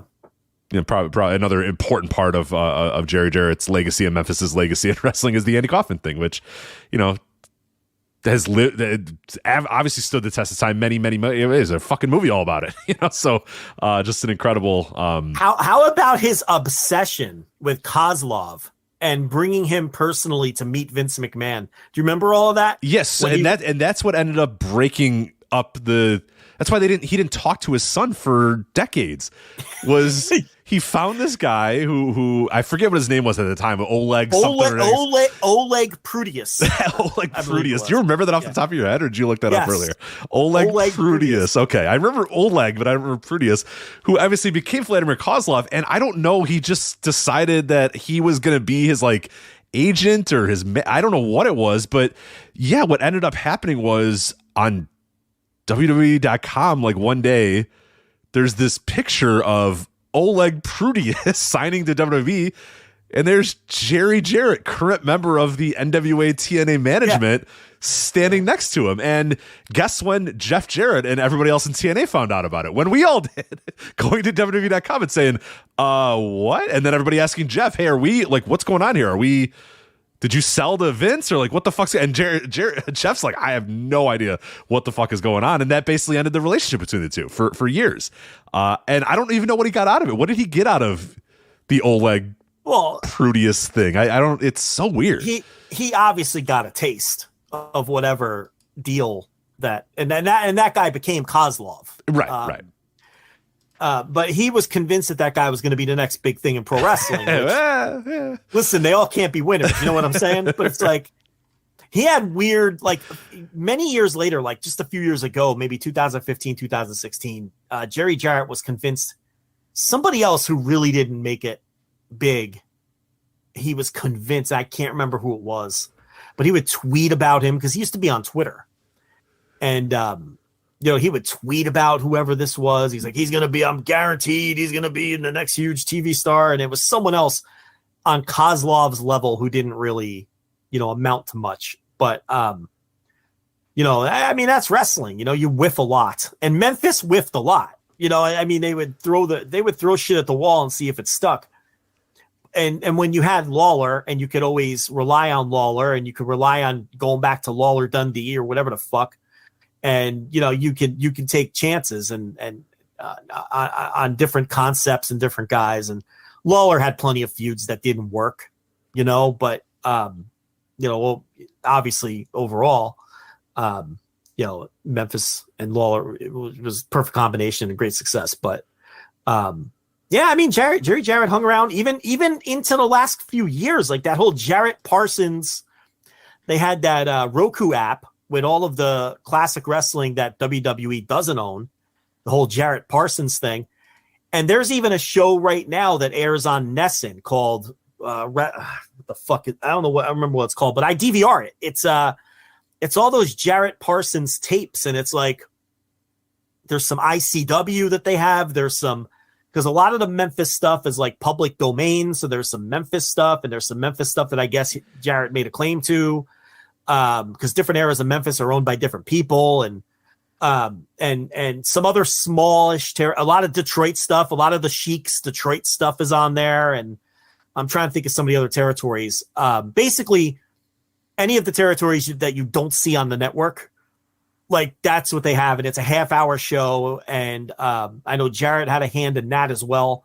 So even as recently as like today, as like through 21 or 22, I guess before he got really sick, you know, Jarrett still had his hands in some things when it came to wrestling. And that show is active right now. I DVR it. You know, it's on Nessun in the middle of the night, you know, after Bruins games and shit like that. It comes on, and to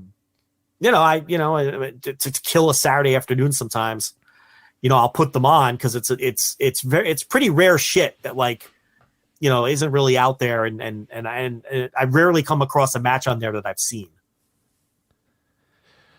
All right, so there's Jerry Jarrett again. Died at 80 years old, February 14th, the day of his passing. 80 years old for Jerry Jarrett. So let's get to some other stuff in the world of wrestling. Let's talk about Elimination Chamber, Joe, coming up this Saturday, a WWE Premium Live event. Not on Sunday.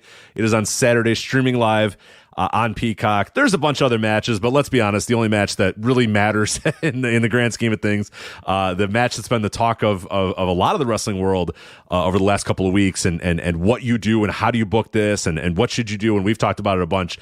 And now the time has come. This Saturday, they have to make a decision here. Undisputed Universal Championship, Roman Reigns defending against Sami Zayn. Joe, what do you do if you are Paul Levesque? Not Vince McMahon. He's not booking anymore. Of course, if you're Paul Levesque, what the hell do you do here with Roman Reigns and Sami Zayn? Well, I mean, I think it's irrelevant because they've made their choice.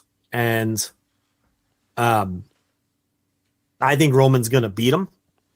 And we're just going full steam ahead with Roman Cody. But I thought it was very smart to have Cody endorse Sami Zayn and cheer him on and tell him he's rooting for him and he wants him to win and all this other bullshit, because it kind of cuts off at the head any potential of the fans turning on Cody. I think they're more fearful they would turn on Cody. Oh, of course. Oh, yeah. Than turn on Sami. No, they're not turning on Sami right now.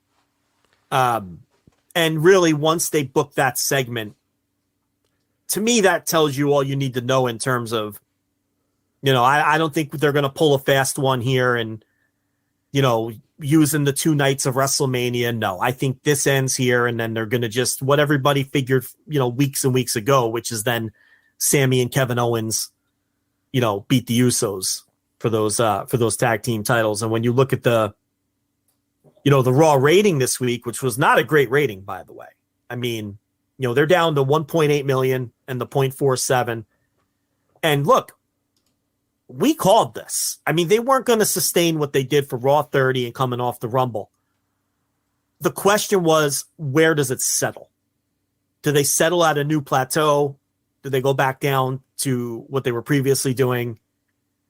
And they're pretty much at the point right now where if Raw drops any more than it did this week from this 2-week decline that they've been, you know, we got to question how hot this stuff really is. I mean, but here's the rub. When you look at the quarters, okay? Yeah, those guys are molten hot. Yes, because the only quarter over 2 million was Sami and Cody. And it was also the highest quarter in the 18 to 49. And the rest of the show is, you know, doing 1.5, 1.7, 1.6. It's kind of interesting. I think we're in an era now where, like, so say a guy got hot in 1998, okay? you pretty much had to watch that show, or at least keep tabs on the show the entire night if you wanted to see Stone Cold Steve Austin. You know what I mean? So you said, all right, I'm going to pop on my USA because I want to see Stone Cold Steve Austin. And you didn't know when you were going to get Stone Cold. And maybe you'd get it at the beginning. Oh, wait, no, it's something else. But they tease he's going to come here later. Oh, there's his door. Oh, there's the van, or here's a garage door. He's going to go. And they would do that. Every segment would be like, here's a door. Is Stone Cold going to come out of this door? Better keep tuning in to find out if he's going to come out of this door or whatever. Whereas now I think it's very interesting that you cannot watch Raw at all. But if you follow social, or you have anything that you're tuned in on whatever, you can know, okay, Cody's coming up, or hey, Zayn's coming up, or whatever. And if those are the only two dudes that you care about, you can pop in for that segment. Way easier than you could. So it does speak to, maybe there's this weird thing where you can get a few guys over, but if your show itself isn't over, that people can just jump in on that segment that they want, because those numbers are insane. And it's people clearly waiting, or clearly getting an idea that this is when these guys are going to be on my television. So now is when I'm going to pop on, but I don't give a shit about any of this other stuff. So I'm not going to watch the entire show to wait and see for Sami Zayn and Cody Rhodes. I'm just going to do whatever I'm going to do all my night. I'm going to watch whatever I'm going to watch. But the second I get word that Cody's hitting the ring, or Zayn's hitting the ring, or something like that, or they do a countdown clock or whatever, now I'm going to watch. And I think that's pretty fascinating how, it speaks to those guys being hot, but maybe not raising the level of the entire show. But it also could just speak to the way that media is consumed these days, where you don't necessarily need to watch the entire show if those are the only two dudes you care about. Well, the rest of the show stinks. Oh, it's terrible. Yeah. I mean, there's nothing happening outside of the Roman stuff with these two guys.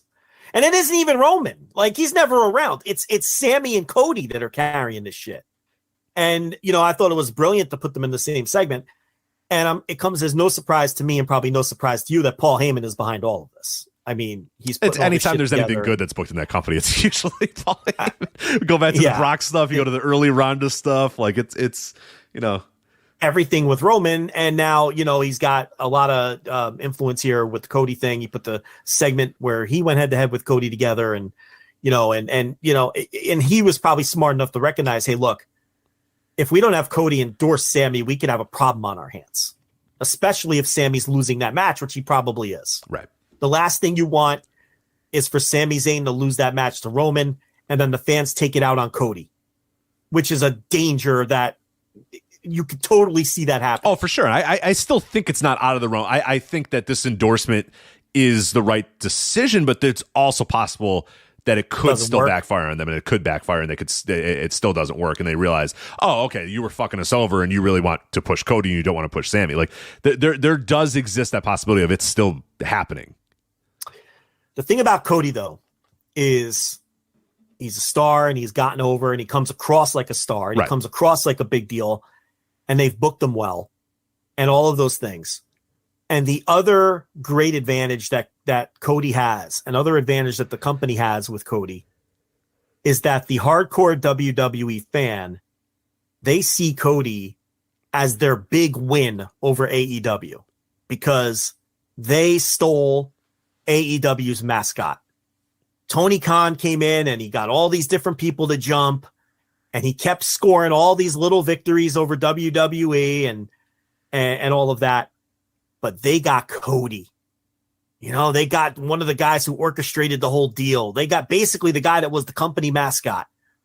And because of that, there's sort of this, it's advantageous to the WWE hardcore fan that Cody get over and stay over, because it's rubbing it in AEW's face that Cody has become such a massive star for them. So there's that added element where I think there's a segment of the WWE fan base that's going to make sure that Cody stays over. Oh, for sure. It helps them in their culture war, as you like to call it. It's the first scalp that they took back from AEW. And it's a huge one. Yeah. And one of the biggest ones you could take. It's a guy that was literally in a management position or whatever. Listen, that you took back. They didn't get Powerhouse Hobbs. No disrespect to Powerhouse Hobbs. They didn't get, whoever the Kip Sabian. They didn't get Kip Sabian and said, aha, we got Kip. Yeah. We got Kip and Penelope. You guys are screwed. Yeah, no. Or the bunny. They got Cody. They got fucking Cody. And, they're going to want to make sure that works. And like you said, he's just like, he wins all of his matches, and he cuts good promos, and he has a bunch of pyro. there's not a lot to dislike. You know what I mean? Like they're doing a good job, and it's freaking a lot of people out, and a lot of people can't quite understand or wrap their head around it. It's just how they book baby faces when they know how to book baby faces, which is very rare in that company. But he wins all of his matches, and he comes across like a genuine human being, and it's over. It's wild. But so yeah, I mean, here's the other thing that I think no one has really talked about. You look at the Elimination Chamber card in Montreal. Cody's not on it. No. I think they're a little scared. I think they're slightly scared. They don't want Cody to work this show and get booed. And then that influences other crowds. So he's just not even on the fucking show. And it makes sense for him not to be on the show. I mean, what would he do? Right? He's getting the shot at WrestleMania. He doesn't need to be in the chamber because who cares about the U.S. title? He's not in a feud with anybody. He's feuding with Roman, and Roman has a match already. So, but they wisely have kept him off the show as well. But I guess we're going to find out if Sami loses, and I think he will, when Cody comes out on Raw. We see if the fans blame him, but the other thing about this, and we talk about this all the time, I don't know if those kinds of fans, go to WWE. They're gone. They don't go to the shows anymore. The fans that were rejecting the product, the Hijack Raw fans, the CM Punk fans, they're all watching AEW, or they just stopped. They're watching AEW. They're gone. They finally give up and they're gone. The people that go to these shows now like the show, and they like the stories, and they like the people on the show, and they like the way that the company is booked. So that lessens the chance too. But like you, I cannot completely write it off. I cannot completely write it off either that they turn on Cody, but we'll see. I do think that Sami is over more than Cody. And Cody is over. There's no denying it. But I think Sami's hotter than Cody is how I agree. I think the long-term play and the right idea is to just go with Cody and stick with the story that you want.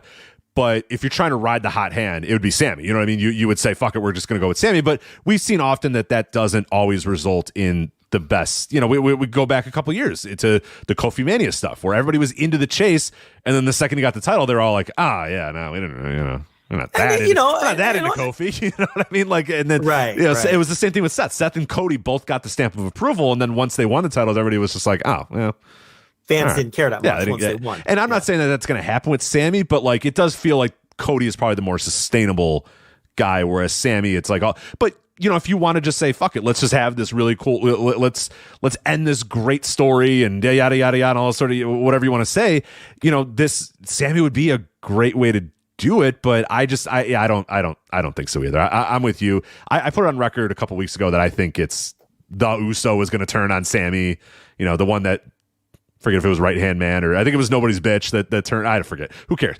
The one that sided with Sami is just going to turn on Sami, and then it's going to be Sami and Owens, and the heat will be moved to the Usos and Sami versus the Usos, and not necessarily Sami versus Roman. You got your Sami versus Roman thing right now, but now Roman's on to bigger and better things, quote unquote, the way that they would say it, and now you can do Sami and Owens, and I don't know if that I think that will get rejected by some fans. Well, I think we'll be a little pissed about that, but who knows? And that's the interesting thing. I cannot wait to see how fans react to this. Like I'm with you that there's no doubt in my mind that Roman's winning this thing. Like I just cannot fathom Sami Zayn hitting a haluva kick or whatever and pinning Roman Reigns and ending this 700-day reign or whatever. I can't imagine that in my head. So I do they fuck around and do the 2-night WrestleMania thing like we said that you could possibly do that, but I tend to think the easiest story is just have the Uso turn on Zayn and then just move the story over to Zayn and Owens versus the Usos. It's Jay for the record. Right? Who? That's nobody's bitch, right? Or right hand man? That's right hand man. That I never confused. I had it last week and I forgot it again. Damn it. It's also a thing where when your booking doesn't really matter because of all the guaranteed money, you can make the wrong decision and it doesn't make a difference. Right. Like, who cares? There's nothing at risk here. What's the risk of picking the wrong guy? Especially if both of them work out. Who cares if one would have worked out better? If you were Jerry Jarrett in 1982, this decision would be very important, right? It might determine whether you have a money-losing year or stay in business or have the best year of your existence. This decision for this company right now means nothing. That like it's such low pressure booking from that standpoint because the money's guaranteed, and even if Sami ends up being, would have ended up being the right choice, whatever. The WrestleMania tickets are sold already. Who gives a shit? Like, all right, so let's say worst case scenario, Cody gets booed out of fucking LA. Okay. All right, then what? That Peacock check's still going to cash. Yeah, the Saudi check is still going to cash. They'll be all right. It's pressure-free booking, and it does not fucking matter. And that's why it's kind of fruitless sometimes to even discuss this stuff. It's only interesting on a base level because there's no risk. It's like playing poker for no money. Like, why not just stay in every hand? Right, you're not going to fold if there's no real money being played with. Right. So on a very basic level, it's interesting to see who won the hand, but if there's nothing at risk, you're not going to play the same. So and they're not playing the same as if there was real money at risk. They're playing poker for pretzel sticks. That's what it is. So I don't fucking know. So let's just go through the rest of this dopey card. Yeah, because the rest of the card kind of stinks. You're only here for Reigns and Zayn. So you got Bobby Lashley and Brock Lesnar. Brock has got a type, man. He wants to face certain amount of people. How many times has this man faced Bobby Lashley in the last 4 or 5 years? He's I'm coming in, I'm working either Reigns or I'm working Bobby Lashley. And well, it's Brock, so you're not going to tell him no. You're not going to say no, Brock. It's like, all right, cool, Bobby Lashley it is. So let's do Bobby Lashley versus Brock Lesnar again. All right, cool. I always like these matches. They beat the hell out of each other. It's cool as fuck. So yeah, it should be good. Yeah. This Edge and Beth Phoenix. We're doing this again. We're dusting off the Beth Phoenix thing again and pretending like we didn't just do that a year ago. Versus Finn Balor and Rhea Ripley. Mommy. Yeah, this is not for me. No. I don't give a fuck about any of this. I don't care about Edge. I love how we're supposed to pretend that Beth Phoenix didn't do this like a year ago, right? Am I taking crazy pills again? I don't know. Did they do this? She came up with her hair all done and up in the she had like a mohawk or whatever. And they're like, oh my god, Bull Nakano. Yeah, like we just did this, I think. Right? Like, I don't know. At the last year's Royal Rumble, they had a mixed tag with Miz and Maurice, right? Am I making that up? No, Beth got written off at Survivor Series, right? Or whatever it was, where she got hit with the chair. I forget, but I don't know. I don't. We just did this. I know, but she's back because she got written off. Oh, is the idea. Okay, but cool. Edge is gonna breathe real hard and make faces, and and Dominic with mommy, and this is just so not for me. Will he go to that place, Joe? Is my bookie taking action on? Will Edge go to that place? I mean, we know he's going to go to that place. I mean, we know that's happened. Yeah. So great. Cool. Yeah. Elimination Chamber for the Raw Women's title at WrestleMania of Asuka, Liv Morgan, Nikki Cross, Raquel Rodriguez, Natalya, and Carmella. Oh boy. Rich, quick. Who's the Raw Women's champion? Bianca Belair. Oh, okay. You knew. Yeah, I got that. Yeah. Oh, all right. Who's the SmackDown Women's champion? I don't know. Do you know? Give you a couple more seconds. Yeah, I know. I'm just making sure you don't know.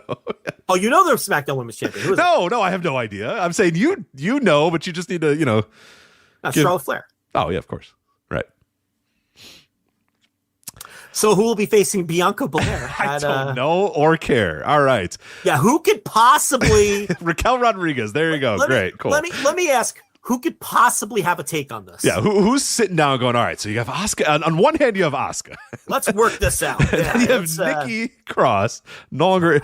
Raquel presents an interesting matchup. Right. Like, who gives a fuck? Like, who could possibly care? Well, here's something you can care about. Don't any of these options feel like a step down for Bianca Belair for what she's done recently at WrestleMania? Yes. Yeah, Carmella... Yeah. Natalya, Raquel Rodriguez, Nikki Cross. Yeah, they all stink. Asuka, I guess, is the best one, but I don't care. Liv Morgan. Morgan can win, right? Oh shit, yeah, maybe she can have a star-making performance here. To add to her chest of star-making performances. Liv Morgan has so many star-making performances that she's basically Lou Thez at this point. She could win. I mean, I'll say this though. Michael Cole can do that promo that he cut. Remember the one time where he goes, remember when she won the title and he did like the shoot name thing? Yeah, yeah. Oh, it was so good. He was like, I'm going to go back to a story 7 years ago where I met a Gianna Daddio who walked to the front. Yeah. It's like, all right, reel it in, pal. Yeah. Like, meanwhile, you don't remember who she beat or what show it was on. That's how great it was. Nobody cares. Bianca Belair's cold as ice, man. Well, you get her in a feud with Alexa. It's Bray Wyatt adjacent, and yeah, that'll cool anybody off. That's the eater of worlds. The eater of pushes. The eater of pushes. Eater of worlds. And an awful damage control feud that did nothing for anyone. Yeah. Like just went on for months and months and months and months. And then Belair had one of the worst matches you'll ever see on a pay-per-view. Like that isn't a gimmick match with, last on Royal Rumble. Horrible match. She's cold as hell. She wrestled Sasha at WrestleMania, and she wrestled, what was her other WrestleMania match? Or maybe I'm conflating SummerSlam. But you look at these big pay-per-views, and it's like she's gonna go from that to like fucking, I don't know, whoever wins this shit. Right, that's Raquel Rodriguez or whatever. Okay.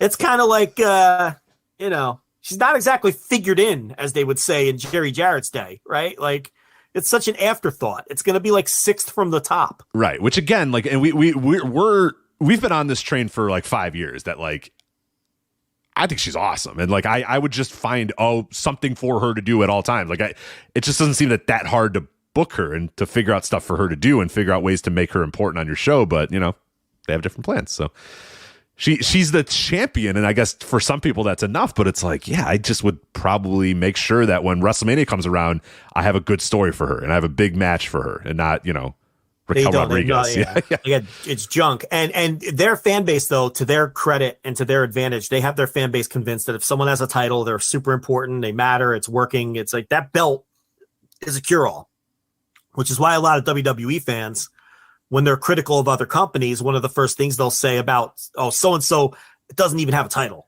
Like so-and-so hasn't even won a title yet. Like that's the current critique on Adam Cole. Like, Adam Cole has never even won a title in AEW. And it's like, well, it's a different environment. Like they don't just hand out titles. Right. And there's not 12. I mean, there is a lot of titles, but yeah, they just don't give you a title just to make you important. It's like Adam Cole's not going to win the titles that are beneath him. And he hasn't been in a world title program yet to win a world title. It wasn't his time yet. But it's like in this company, you have a title. That means that you're getting pushed, even if sometimes it's a title that doesn't mean anything. And then finally, Elimination Chamber for the U.S.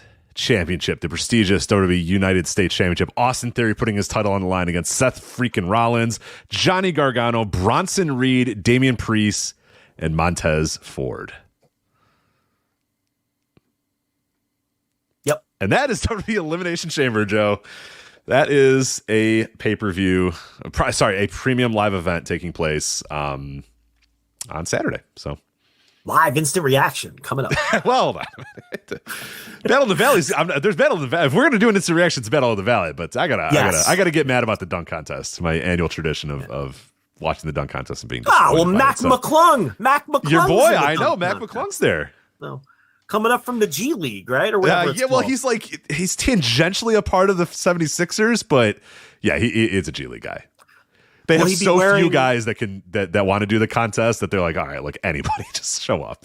Will he be wearing his Lehigh Valley Iron Pigs uniform? I hope so. Or the Phillies, I hope so. Yeah, maybe a throwback. Yeah, maybe. I don't even know if that's the name of his G League team. I don't know what because he's technically a 76er right now, even though he hasn't actually played for them.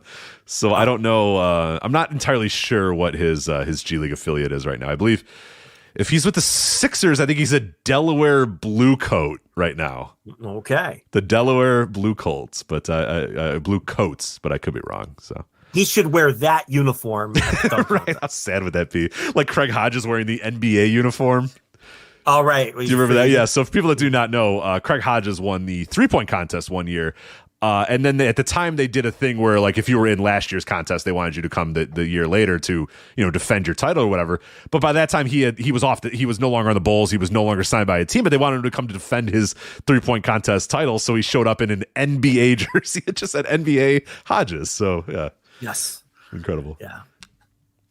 But yeah. Hopefully Mac McClung is wearing his Delaware Blue Coats. I have confirmed he is a Delaware Blue Coat. So he could win because people like to see a white guy who's short. This week at Macy's, find your new favorite jeans with 40% off Levi's looks for him and her just in time for spring. Or use your coupon or Macy's card and take an extra 15% off handbags and wallets, already 40 to 50% off. And take an extra 10% off great furniture and mattress deals too. Plus, Star Rewards members earn rewards even faster during Macy's Star Money bonus days. Savings off sale and clearance prices. Exclusions apply. Wendy's 2 for $6 lets you mix and match some of our best items, like Dave Single with a 10-piece crispy nugs, medium strawberry lemonade with a spicy chicken sandwich, spicy chicken with a Dave Single with a strawberry lemonade, strawberry lemonade, if you're into that. Chicken Sam, crispy nugs, strawberry lemonade, Dave's, nugs, Sam. Whew. Pick what you want at a price you want. Choose wisely. Choose Wendy's 2 for $6. For limited time, price and participation may vary at U.S. Wendy's. On the card only. Single item at regular price. Progressive presents Adjusting to the Suburbs. I never thought about space in my cramped apartment, but in this house, all I see is empty space. The sofa and ottoman look like tiny islands in a sea of hardwood floors. I could get 2 ottomans in the living room, but then I'd need another sofa. I could tell people I'm into minimalism. Anyway, when you save with Progressive by bundling your home and auto, that's the easy part of adjusting to the suburbs. Progressive Casualty Insurance Company. Coverage provided and serviced by affiliates and third-party insurers. Do dunks. Oh yeah, absolutely. Yeah, I mean he's been a YouTube sensation for 15 years now. Off of and like his dunks are like they're good, but they're not great. But it's like, look at this white guy with longish hair and he's dunking. It's just like. And he's 6 foot tall. Right. Every video is like short white guy dunks with like 15 exclamation points. And it's like in another generation. I'm like, all right, let's see what's up. And he's like, oh, okay, yeah, cool. In another generation, like Spud Webb could do any dunk, and it just looked incredible because he was 5'6". He won. He won a dunk contest just by elevating higher and looking insane. Yeah. Right. Now, Muggsy Bogues could not dunk, right? He was I don't think so. No, I don't know if he ever dunked. Yeah, that'd be the greatest feat in athletics if Muggsy Bogues were able to get up and dunk at 5'3". Wasn't he like a legit 5'3"? Yeah, he was legit. Yeah, he was legit 5'3". Spud wasn't that much higher. He was like 5'6" or something. Yeah, 5'5", 5'6", somewhere in that range. Which is still incredible that he was able to dunk at 5'5", 5'6". Yeah, McClung is like 6'1" or 6'2" or something, but he's got the white guy factor too. Remember which Barry brother was Brent, the one that I was about to say Brent Barry. Yeah, he did like the worst free throw line dunk. It's just no elevation whatsoever. And yeah, he won. He was, because people were like, look at that guy. He's dunking. So yeah, it always helps. He did it in his warm-up coat too. He was like, he didn't take the warm-ups off. Much maligned, I think, 96 dunk contest, which the second to last one ever when they decided this is going away. And then they brought it back. And maybe they'll do a thing. If Mac McClung wins this time, representing the Delaware Bluecoats, it might be the end of the dunk contest for a couple more years again. Until they say, but now you have to like jump over mascots and do all these. Yeah, a lot of gimmicks, a lot of gimmicks and tomfoolery these days. So but I gotta watch that. I can't be watching Elimination Chamber on Saturday. Come on. Watch the skills competition. I gotta watch a guy throw a ball through a tire. To do a layup. All right, let's move on here. That is Elimination Chamber. That is we'll review that next week on the Flagship. How about that? No instant reaction, but we'll review it next week on the Flagship. But looking forward to cannot wait. Cannot wait. All right, let's. We're talking about WWE, so let's touch on MLW. Yes, why is MLW and WWE? Well, yes, because if you remember, if you're a listener to the show, last year MLW filed an antitrust lawsuit against WWE, claiming that WWE was monopolizing the wrestling industry and interfering in MLW business agreements and negotiations. I believe, wasn't it Tubi? I forget what was the streaming network that MLW was supposedly had an agreement with, and WWE stepped in. I believe it was Tubi. Well, Judge Edward J. Davila of the U.S. District Court, California Northern District, did not feel there was enough for this case just yet and dismissed it. MLW founder Court Bauer said of the decision, quote, "Our legal team is already at work on amending the complaint. We have every intention to continue pursuing our case against WWE." Now, what Judge Edward J. Davila of the U.S. District Court, California Northern District did do, though, is he did say that MLW now has 21 days to file an amended complaint if they wish to continue. So not fully dismissed, but more come back to me in 21 days with a better case, and then maybe I'll look at it. But I don't know. It doesn't seem like this is going to have a ton of legs. But we'll see after 21 days. And the MLW legal team and their amended complaint, if it has any legs. We'll find out. Yeah. Still an interesting little note there about the MLW thing, but this also gets us into a little bit of ratings. You have nothing else about the MLW lawsuit, right? No, I don't know what else I could add. There's nothing else.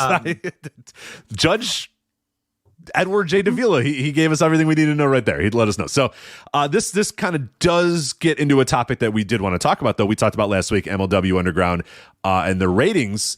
Their debut episode was last week, and of course, it was up against the State of the Union address. It was up against LeBron James' record-setting night. So we weren't sure if we got a proper look at what their ratings were going to be on Reels. This week, though, well, we may have had it. So with nothing major taking place, per WrestleNomics, MLW was watched by 73,000 viewers, with 21,000 aged 18 to 49. There was also a West Coast broadcast at 1 a.m. Eastern, and that was watched by 6,000 viewers, or 3,000 viewers aged 18 to 49. So you combine those two together, and you have 79,000 viewers combined, down 24% week over week. Now, real quickly before we get into the MLW part of that, what we did see, though, is that MLW was probably hurt, that NXT was definitely hurt by the State of the Union, LeBron's record-setting night, whatever it may be, because they bounced back in a big way. They bounced back 14% in total viewership and 42% in 18 to 49 demo. So NXT bounced back a lot week over week. MLW down 24% week over week. What do you make of those numbers for Major League Wrestling? Yeah, so this is basically exactly what we said last week. We suspected that maybe that NXT number was hurt by the other stuff that was going on, and we knew that MLW was going to drop from what I already thought was not a good number.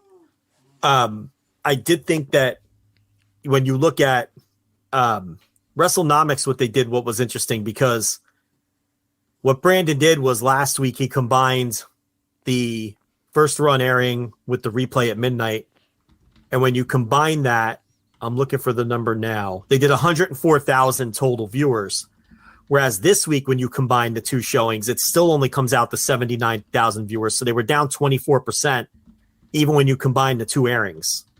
So, and that second airing was is basically doing next to nothing at this point, because it did 73,000 viewers. So they only did 6,000 viewers on the second airing, but they're well under 100,000 viewers, even when you combine the airings. So, and we knew, usually a show will drop from its debut. So I still look, I've seen some people be a little more optimistic or a little softer on the critique of that number last week, but I hold firm that is not a good number considering the station they're on, particularly since we knew it was going to drop. So this is where that show lives now. They're going to do about 70,000 viewers. They'll probably go even lower than this some weeks. They'll dip into the 60s, maybe even the 50s when it's particularly tough competition or something. No, that, nobody's watching the show. Now, look, if Reels is happy with it, that's really all that matters. I mean, it's really what this always comes down to is the network happy with it? But the other thing we don't know is I don't know what their deal with Reels is. Are they getting money? As a time buy? Who knows? Yeah. Is it an ad split? I would need to know that also to determine, how successful or unsuccessful this really is. If they're getting paid any amount of money, this is a win. Okay.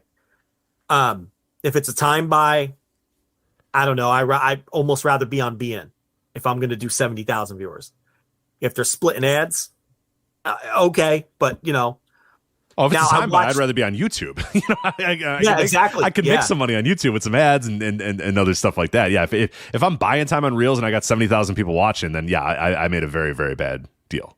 Yeah. And I mean, I watched it today on DVR, and, I was paying attention to the ads, and they're not super low level.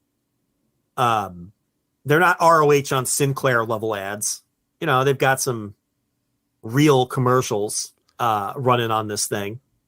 So I don't know. Now the show itself, we had the Enzo Mansour street fight, which wasn't very good as the main event. And I thought it was hilarious this week. They did an angle where Lance, NOAH, or however you pronounce that family's name, he was like late getting to the building. And he's one half of the new Samoan SWAT team, Rich, with Juicy Finale, who is not Samoan, but I guess that's neither close enough, I guess. And they're managed by Jesus Christ. They're managed by Jacob Fatu, and Lance was late getting to the building, and they did this angle where Juicy's like, nah, he'll be here. You know, he's my boy. I know he'll be here. And Jacob Fatu, of all people, is like, Lance is pulling this again, not coming to the show. Not that's gotta be wink, wink, nudge, nudge, right? Has to be. Yeah. There's no way. That's good television. I like that. Yeah. That is too on the nose. Yeah, Jacob Fatu being like, that dude doesn't know how to make towns. Come on. Yeah, that's just too on the nose. So it had to be intentional. But yeah, I don't know. Well, and then I didn't watch this week, but wasn't there this thing where they spent the whole show telling you that like MLW Fusion was going to be on after, and then it just wasn't?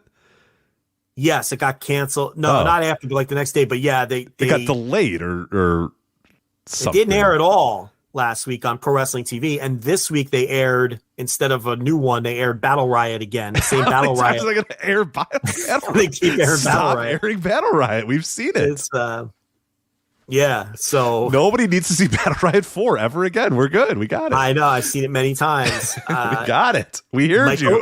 Microman and Enzo. We get it. You know. So yeah, I don't know what's going on with that. They haven't aired a new Fusion in 2 weeks.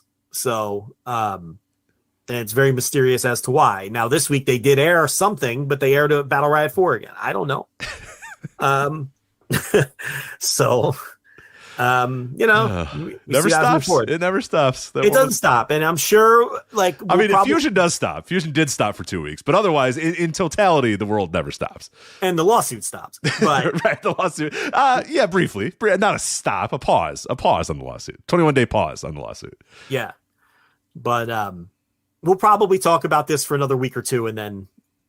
You know, it'll fade from our run sheet. Right, we won't never talk about it again. Yeah, it's just interesting right now because it just started and it's new and all that. But there you go, and I will watch it. Look, I'm still watching it. This week it was on. I got to remember to set my DVR for it. I remind me to do that after the show. When we close the show, remind me, hey, set your DVR for reels. I forgot to set my DVR, and it was on Valentine's Day that this aired, and. I was just about to get going with some trademark Lanza action on Valentine's Day night with TLB, and I paused. Like, wait a minute, the real one is facing Old Manser. Yeah, on Reels, I gotta go. 1 second. We even had some sexy music on and everything, and I was like, "Where's the remote?" She's like, "What? I'm like, "I forgot to DVR something." So Old Manser's gonna get his revenge on Real One, right? Isn't he just Real One with the number 1 at this point? Yes, I had to Real One. Yes, I had to. She likes to get down the rap music, so I had to change the digital music station that was on. I had to go on the guide, and I had to cycle through the reels, and. I had the. She should have fell asleep in that time and just said, "Screw you," I'm out. I'm done. I made it just in time for the replay, Rich. I was able to record the replay, and and then I proceeded with our Valentine's night activities. But I had to, it was a close one. You're professional. You're a professional there. You're not a professional sex haver. You're a professional wrestling watcher. So listen. I'm a professional sex haver too, my friend. I could tell you what went down in this bedroom that night if you really want me to. That was something. No, I'd prefer not. Yeah, but just think about me thinking about Real One and Nance Warner in the middle of and their no DQ. What was the I forgot what the stipulation of that match was. It was a street fight, sir. Street fight. It was a street fight. You were just in a cold sweat, being like, "1 sec, Real One." That's what happened. Like, oh God. Yeah. I stopped the activity that was happening, which will go undisclosed. And I was like, I need the remote right now. Right. Hand me the remote. Yeah. I was like, where's the remote? I forgot to DVR something. And she's like, oh my God. Oh yeah. Here. It's right here. And then I took care of it and then got back into the current act that was going on. So that was what happened on Tuesday night in the Lanza bedroom. So just so everyone knows, I got it recorded. And I did get it watched. So that's what I do for this show. Well, we appreciate it. But there you go. That is MLW. And the world never stops. And in a few weeks, it might stop for us and we'll stop talking about it. But for them, that world will never stop. Well, let's get into the world of New Japan Pro Wrestling because there's a lot going on there. They had their New Beginning in Osaka show on February 11th. I watched the last half of the show. I didn't watch a lot of the undercard just because a little pressed for time. Wanted to make sure I squeezed in the NWA show, which I'm regretting that decision, I'm sure, when I finished watching the entire NWA show. But anything on the undercard of New Beginning in Osaka before we get to the big matches here, starting with the Never Open Weight and then the Loser Leaves Japan and that sort of stuff. But anything on the undercard that warrants a watch or a check out before the weekends? Okay, so very quickly. I asked for a Coke Z via text message at 8:39. Okay. Have not received it. It is 9:57 on my clock, sir. I asked for a Coke Z last week at trying to find it. What day of the week was what was the date of last that would have been right. All right, because let's see. On the 9th, the point here is I'm developing a path. I asked for a Coke Z at 8:42 p.m. during last week's show. I did not receive a Coke Z at 8:42. Sounds like you got to get a fridge in this room here. I did not receive a Coke Z tonight, and it is now 9:58 in the p.m. So like almost an hour and a half later, she falls asleep like she's 100 years old out there. Like I finished the show and I'll go out there and I'm like, you know. And she'll be on the couch with, of course, Golden Girls on, and she's asleep like on the couch. She falls asleep she must fall asleep at like 8:15 on the nights when I do the show. It's ridiculous. I'm so parched. It's 8:39. I've got no Coke Z. Second week in a row, Rich. Or she's just blowing me off. What do you think it is? I think she's probably just falling asleep, but probably blowing you off too. But a little bit A, a little bit of B, but probably the falling asleep. It's similar in this household. If I requested something, that it would fall on very deaf ears because she's probably snoring in the other room right now. So she has brought me beverages before, though. Yeah, well, she's getting old, you know. She's getting old. Well, yeah. Is she? No, is she getting old? Not really. I mean, of course she is. I mean, we're all getting older, but. Well, none of us are getting younger. No, none of us getting younger. I don't know. Maybe she's a little sleepy. Maybe. But she does get up at like 5:30. Yeah. What do? You wake your ass up at 11. You can go get your own Coke Z. 11? What do I have, a doctor's appointment or something? Do I have to drop the kids off at school? What am I doing? Jeez. I'm fucking thirsty, Rich. Get a little mini fridge. Get one of those little mini fridges and put it in. Mini fridge is in the room with the 4 TVs. I don't have the mini fridge. Well, now you got to buy another mini fridge, I guess. Yeah, I guess. If this is going to keep happening, or you're just going to have to bring a couple cans, and one of them is going to have to be a little warm. So, normally that's the thing. I left my can down. Look, no one cares about any of this. New Beginning in Osaka. Yes. 4,000 fans, but this was still limited seating. We cannot start looking at Japanese attendances again, right? Well, we soon. We can, but not this one. This one, they lifted the limited seating after the tickets went on sale, and out of respect for the people who bought the tickets before it was lifted, they kept it for the show. Does that make sense? Got it. Yes. Okay. So they sold every ticket they could sell, which was 4,055 tickets, which was a pretty good fucking house regardless, but obviously, Osaka Bodymaker, I refuse to call it the Edion. In the Bodymaker 1, you could pack more people in there than 4,000. You can get, 7,000, 8,000 in there. But they probably would have sold those seats. They sold all these pretty quickly. What'd you ask me, the undercard? Yeah, anything on the undercard, because I got in at the Never Open Weight match and watched the rest of that, but I didn't watch the undercard, so. Oh, so you saw the semi and the main? No, I saw the last 4 matches. I saw the Never Open Weight 6-man, and then the Loser Leaves Japan, and then so I saw the last 4 matches on the show, I should say. Okay, so Hanare and Okan over the German and Toru Yano, and then there was LIJ over Taguchi, Shota Umino, Tiger Mask, and Hanma. But after that, it was all business because there were some singles matches. Taiji Ishimori versus Master Wato. Now listen, this was.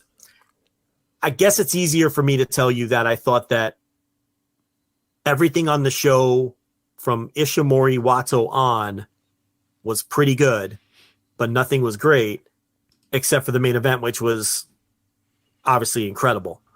But I guess we're going to get your takes on the two matches that people thought were really great. Maybe you agree that I didn't. But as far as Ishimori Wato and Tanahashi Kenta, I thought that they were both good, solid 3.25 star matches. I was expecting more out of Tanahashi Kenta. I thought that Kenta might have had a chance to win, but obviously by the end of the night, we knew why Tanahashi won. So he ends up being the challenger for Battle in the Valley. And then you can jump in for the rest, I guess. So the 6-man title match, we do have new champions. They paid off Ren Narita and his uneasy alliance with Despy and Suzuki.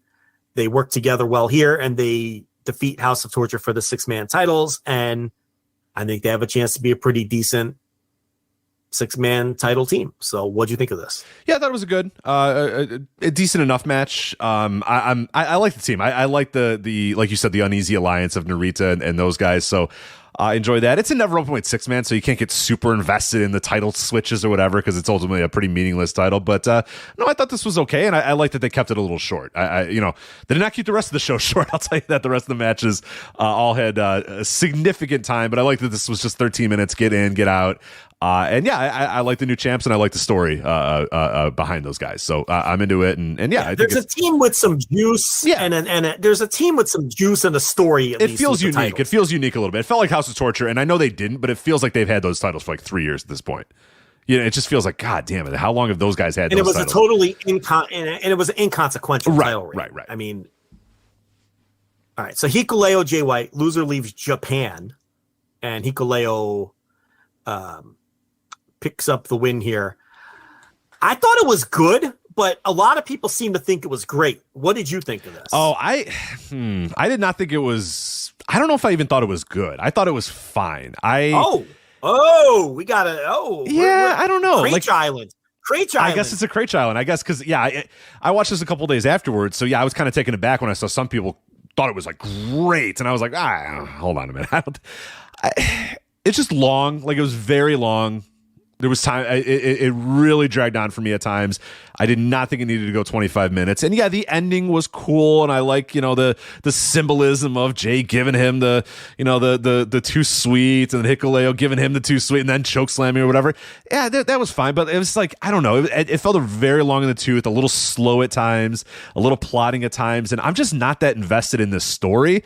I'm sure if you're invested in, oh my God, this is the end of either Hikuleo or Jay White, I honestly don't care. They could have both pinned each other and gotten out of here, and I really wouldn't give a shit. Like I'm over both those guys. Hikuleo, I'm not seeing it with him just yet, and I figured he'd be along the path a little bit more than he is right now. I just don't know if he's got it all together just yet. And Jay White, I mean, I honestly haven't given a shit about anything Jay White's done in about a year, so it's hard for me to really. This is a match that if you care about the story and you care about the people involved, yeah, I'm sure you're going to like it a little bit more. I just didn't care about the guys involved. So, it's 25 minutes, and I'm just like, whatever. Whoever wins is going to win, and whoever loses is going to lose.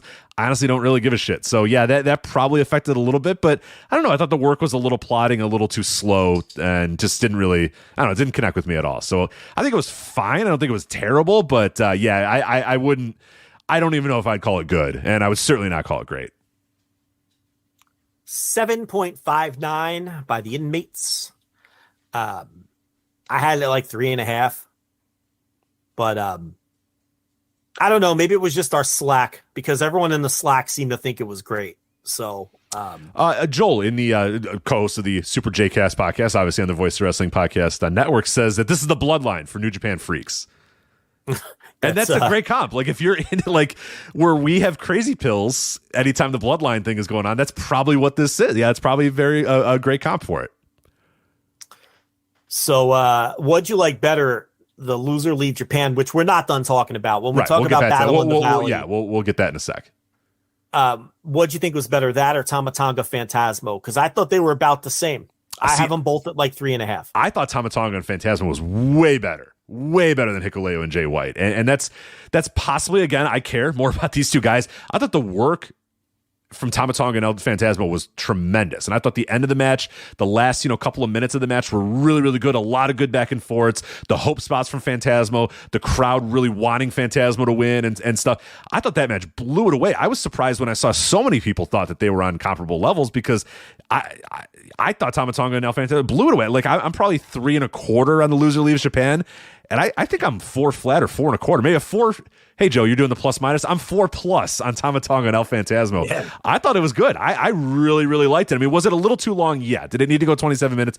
Probably not, but no. Too long for me. I agree. You cut out 9 to 10 minutes of that match, and I think it's a way, way better match. But what does the story lose if you cut 8 minutes off? I agree. I'm with you. Yeah, you still would have been able to tell the beginning, which was good, and the end, which I thought was really, really good. And there was a lot of period where it was like, all right, we get it, we got it, let's go. But I thought the end saved it, and I thought the end was really, really good, and it was one of the better performances I've seen of Tama Tonga, and definitely one of the better individual performances I've seen from Phantasmo. So I really liked it. I was kind of surprised again, like I said, when I saw people that liked both of them equally, because I thought this match blew the Loser Leaves Japan match out of the water. So people know Phantasmo is going to be a guy, right? Like they know that, I hope.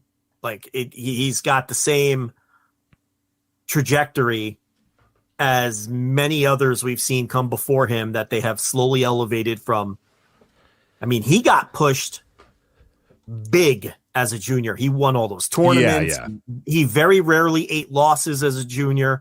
He was always involved at the top of the junior card. He was always positioned well in the Super Junior tournament. He won the Super J Cup in Portland or Seattle, whatever Pacific Northwest city that was in. So he was always taken care of as a junior and protected. He had the feud with Shingo that elevated him to heavyweight.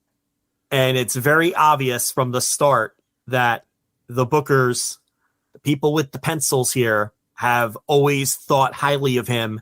And now he gets elevated to heavyweight. He's going to look. I'm not going to sit here and tell you he's going to be IWGP World Heavyweight Champion. Okay.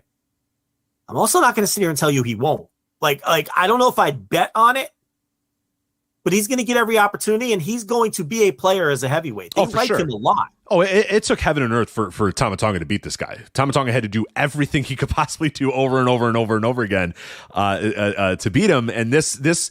It was one of those matches where a guy won in defeat. We always talk about that. A guy wins in defeat, where it's like El Phantasmo lost this match, but when it was over, you knew that, okay, this guy's getting pushed, because it took 27 minutes for Tama Tonga to put him away, and it took every single thing that Tama Tonga could possibly throw at the guy and yeah, when it was done, you were thinking, okay, that dude's getting elevated. And then you couple that with the Jay White thing, him leaving Japan, a void in the Bullet Club, like, you could definitely see a scenario where maybe Phantasmo is the guy that moves up and becomes, if they're going to keep the Bullet Club thing going, Phantasmo moves up in that ladder and maybe becomes the leader, the de facto leader of Bullet Club or whatever. That's all possible, but they like him no matter what. Like, you can like him or hate him or whatever you think about him.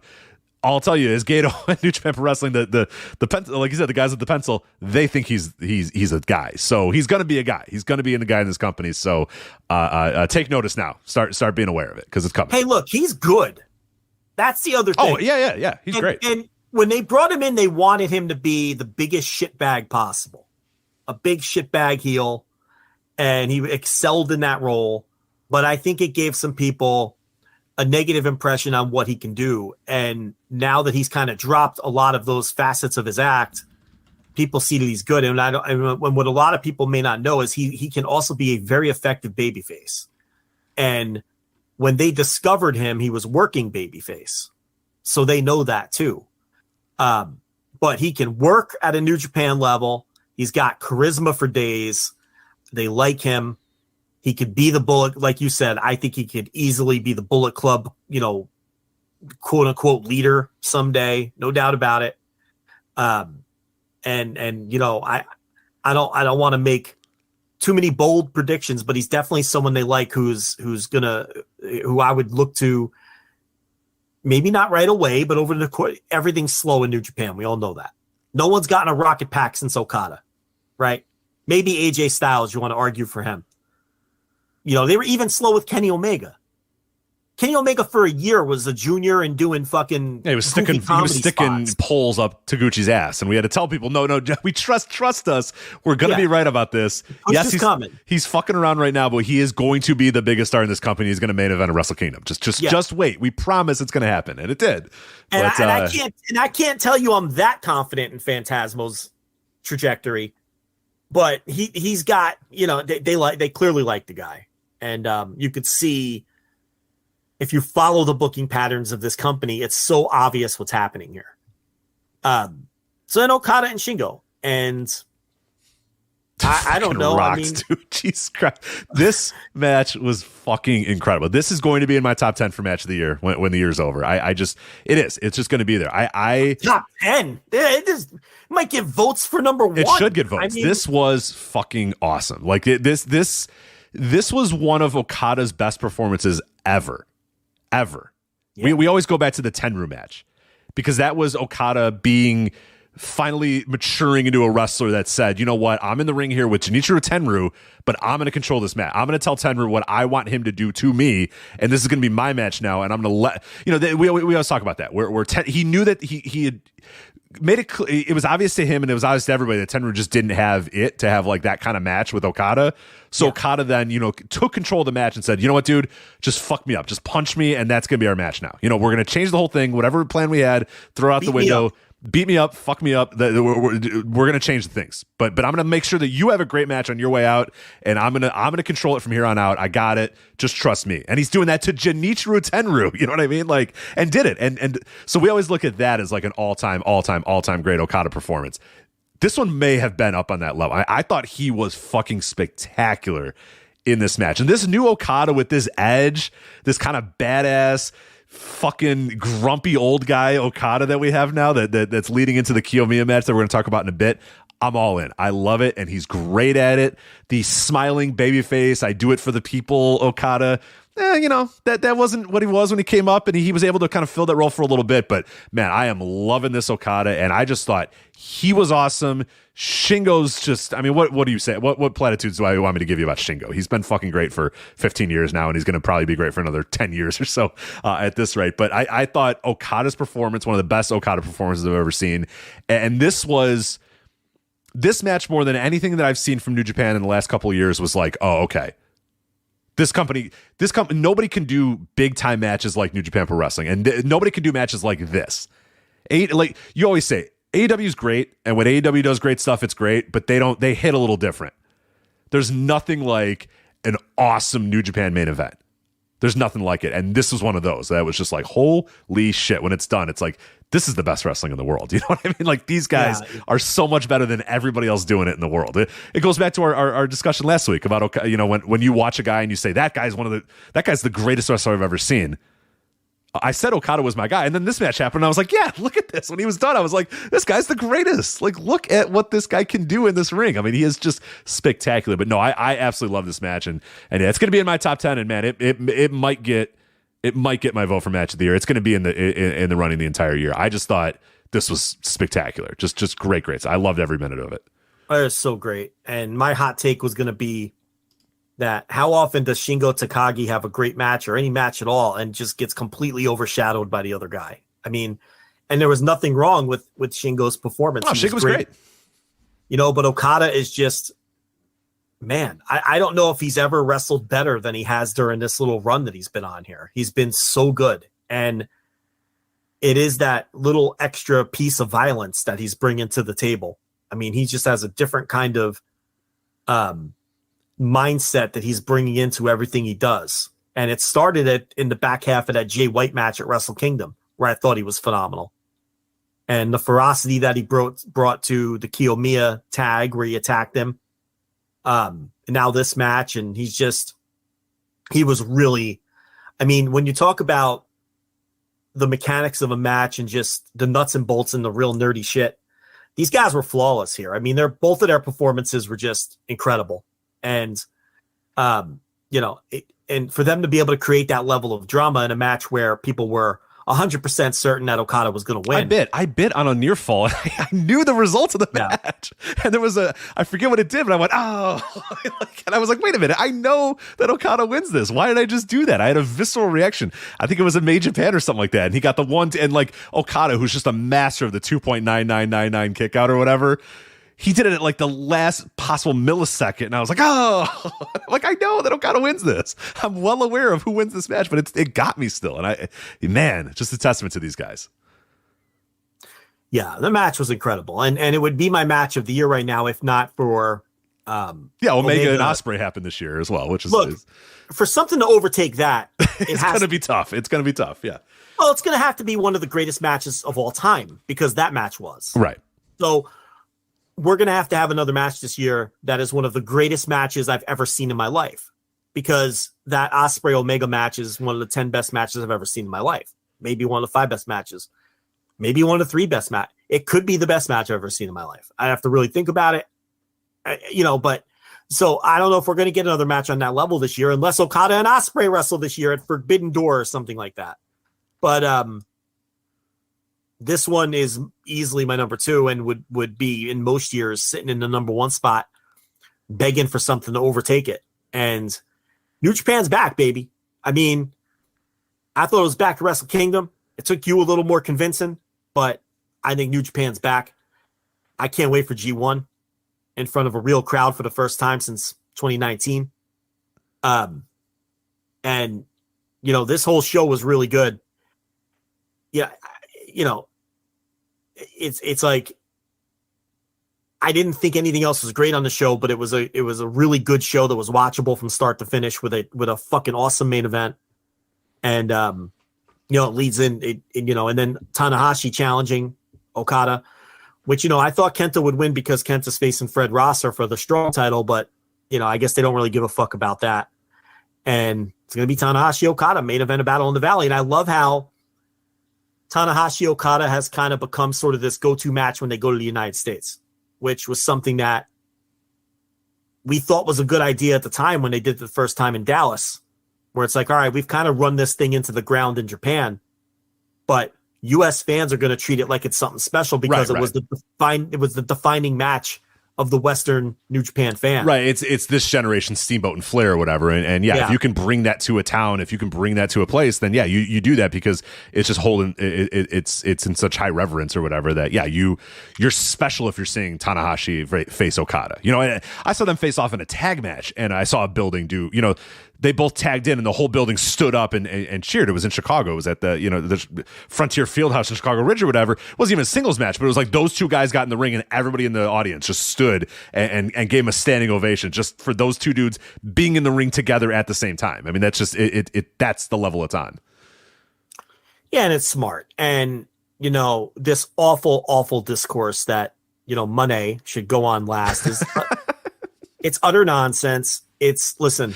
Go away. Go. You know what? If you're new and this is you, just go away. We don't need you. We don't want you. This is Okada Tanahashi, and it's the IWGP World Heavyweight Title. And maybe you can make the argument. If it was Okada versus, I don't know. I don't even know who else to. Minoru Suzuki, maybe, or something. Okada versus Kenta, right there. Kenta wins, and it's Okada versus Kenta. Yeah, I mean, then maybe, but it's like. It's Okada and Tanahashi. What are we doing? You're not going on after that match, and nor should you. And you could sit here and tell me that Mone sold all those tickets, and she did. Okay? There's no denying it. We talked about it. Mone sold those tickets. But I can tell you right now, if Okada Tanahashi would have been the match, if that match would have been named before Monday, they would have sold the tickets. Don't think for one second that this show wouldn't have been a sellout without Mone if Okada and Tanahashi had, and that's not taking anything away from Mone, and they're all going to take it that way, that. But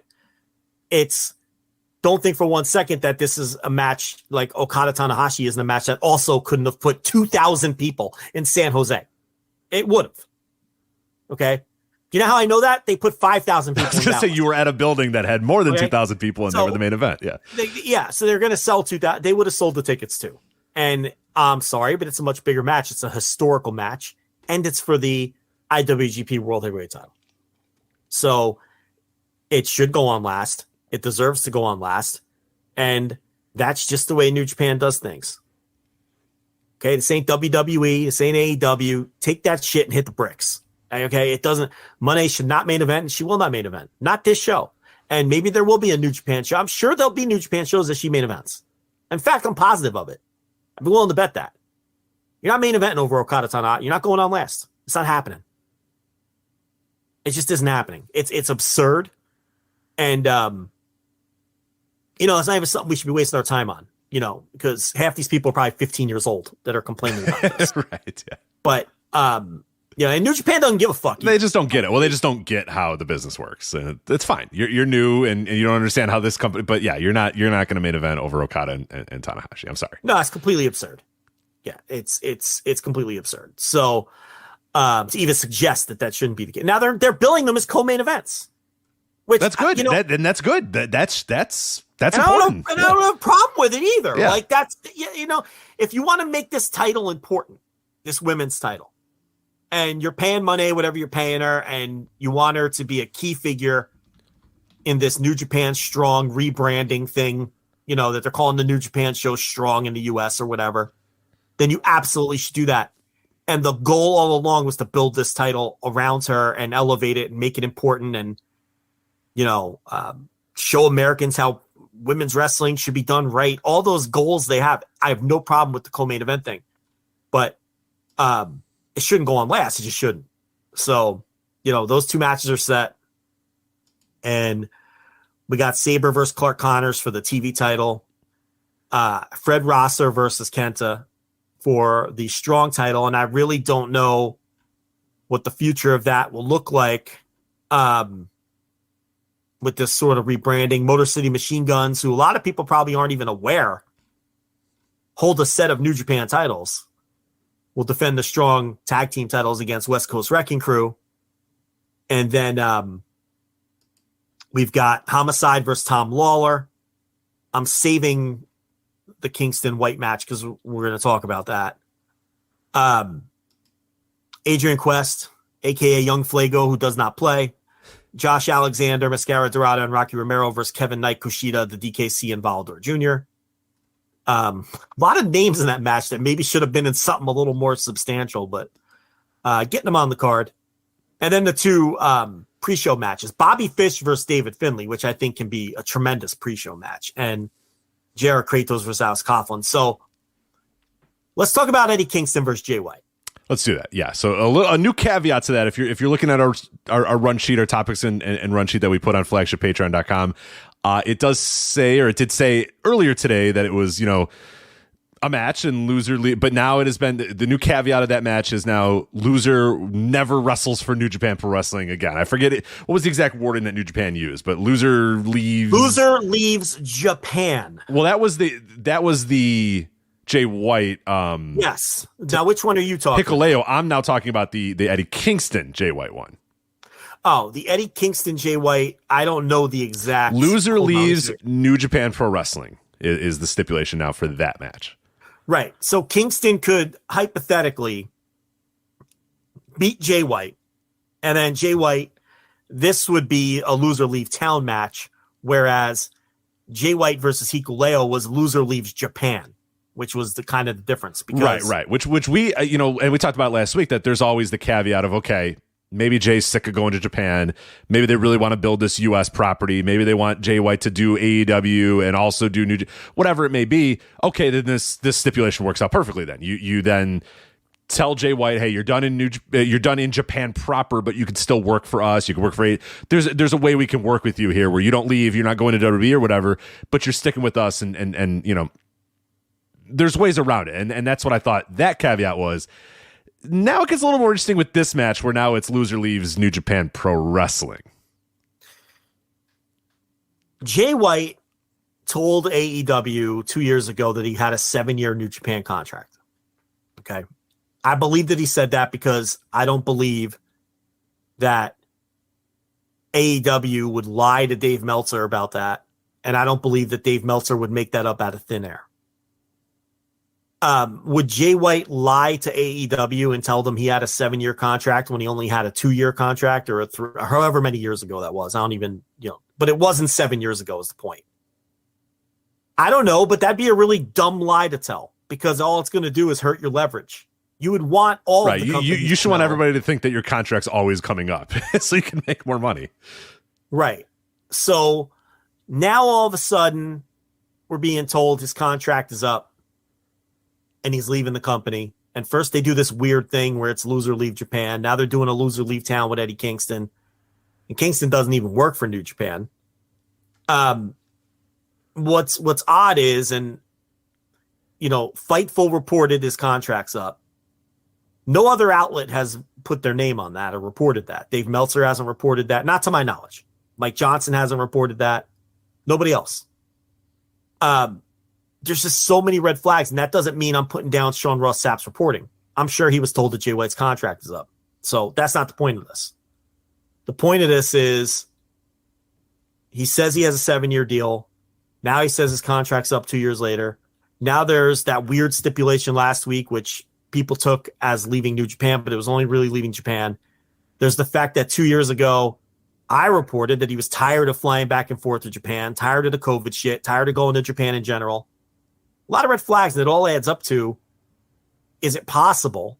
Is there a possibility here that Jay White is just going to be stationed in the United States and they're going to build this New Japan strong thing around him and Monet, which would make sense and make everybody happy. Jay White doesn't have to go to Japan anymore. They have a big star to work their American shows in Jay White along with Monet, and they would build it around those two. I do think that's possible.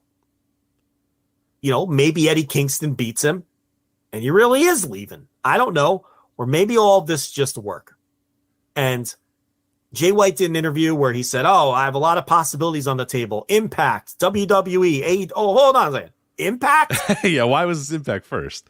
Why was it first and why wasn't it even brought up? Like, that's not a real option. So do they have Kingston beat him and then do this thing where it's like he's out of New Japan, but it's an angle, and then he pops up in Impact where he's been before? Maybe he pops up in AEW to get revenge on Kingston, because now Kingston's building a long-term angle. Because I don't know if you saw it, but Kingston cut a Twitter promo or whatever where he's like, and Jay, don't come for me in AEW. If you want to come for me in AEW, I'll kick your ass there too. So it's like they're building a program, not just a match, which tells me that if Jay White had one foot in the door in WWE and everybody knew it and he was just finishing up, you wouldn't do that. You wouldn't build a match for AEW. After however this one turns out. And I'm not sure if this really was it for Jay White. If Hikuleo and Eddie Kingston are the two guys you put over. Right. Yeah, that's Hikuleo, I guess I kind of get, but I mean, we can follow that up with he's not in the New Japan Cup, so it's not like it's not like they quite got him going there. But just ultimately, like, okay, if he's going to WWE, then why are we going? We wouldn't go through all this trouble, like you're saying, and the trouble is resulting in Eddie Kingston and Hikuleo getting wins over Jay White. Like, I just don't know that. Like, if this guy was finishing up, you do the Hikuleo thing, and he just go. I don't know that you bring attention to it. I don't know that you. It's a little too fishy for me, and it's been kind of weird from the beginning. There's a lot of red flags. There's a lot of red herrings. There's a lot of weird things about this that I just cannot fully buy into. Jay White's getting the 1, 2, 3. Eddie Kingston's holding his hands up. Jay White's rolling out of that ring and he's debuting at WrestleMania. I don't see why all this would happen the way it's happened if that was going to be the case. Like, there's something more to it. There's something that we're playing here. There's some 4D chess they think that they're playing that I don't know. I think ultimately it's a stupid story. Like, I don't really give a shit, and I don't know why I should give a shit really about this story of Jay White leaving the company or is he staying. But no, it all comes across kind of fishy to me, and there's enough red flags, red herrings, whatever you want to say, that make me think that this is all just a giant work, and it all makes sense and the pieces will come together eventually. But ultimately it's still the same way I've been about Jay White for a while. It's like, all right, to what end though? What are we doing here? Like, we're just wasting time with this. I just feel like there's a lot of evidence that they're telling a story as opposed to Jay White's really finishing up. And I could be wrong. Well, they're shining so much of a light on it that I don't know that you would do that if the guy was just, if he was going to WWE and he says, I'm done. I want nothing to do with you guys. I'm going to WWE. I'm out. Like, would you shine all this light on it? I mean, yeah, but I don't know if I'd put Hikuleo and Eddie Kingston over as the two guys that are. Well, and that's kind of what I mean is like if you're thinking, all right, this guy, we got nothing more with this guy and he's done and this is his final night. I don't know that this is probably not how they would book it. And that's not how New Japan has booked it in the past when guys have left. Hikuleo at least makes sense for the story. Kingston doesn't even work for the company. Like he's an AEW wrestler who does the occasional New Japan shot in the US.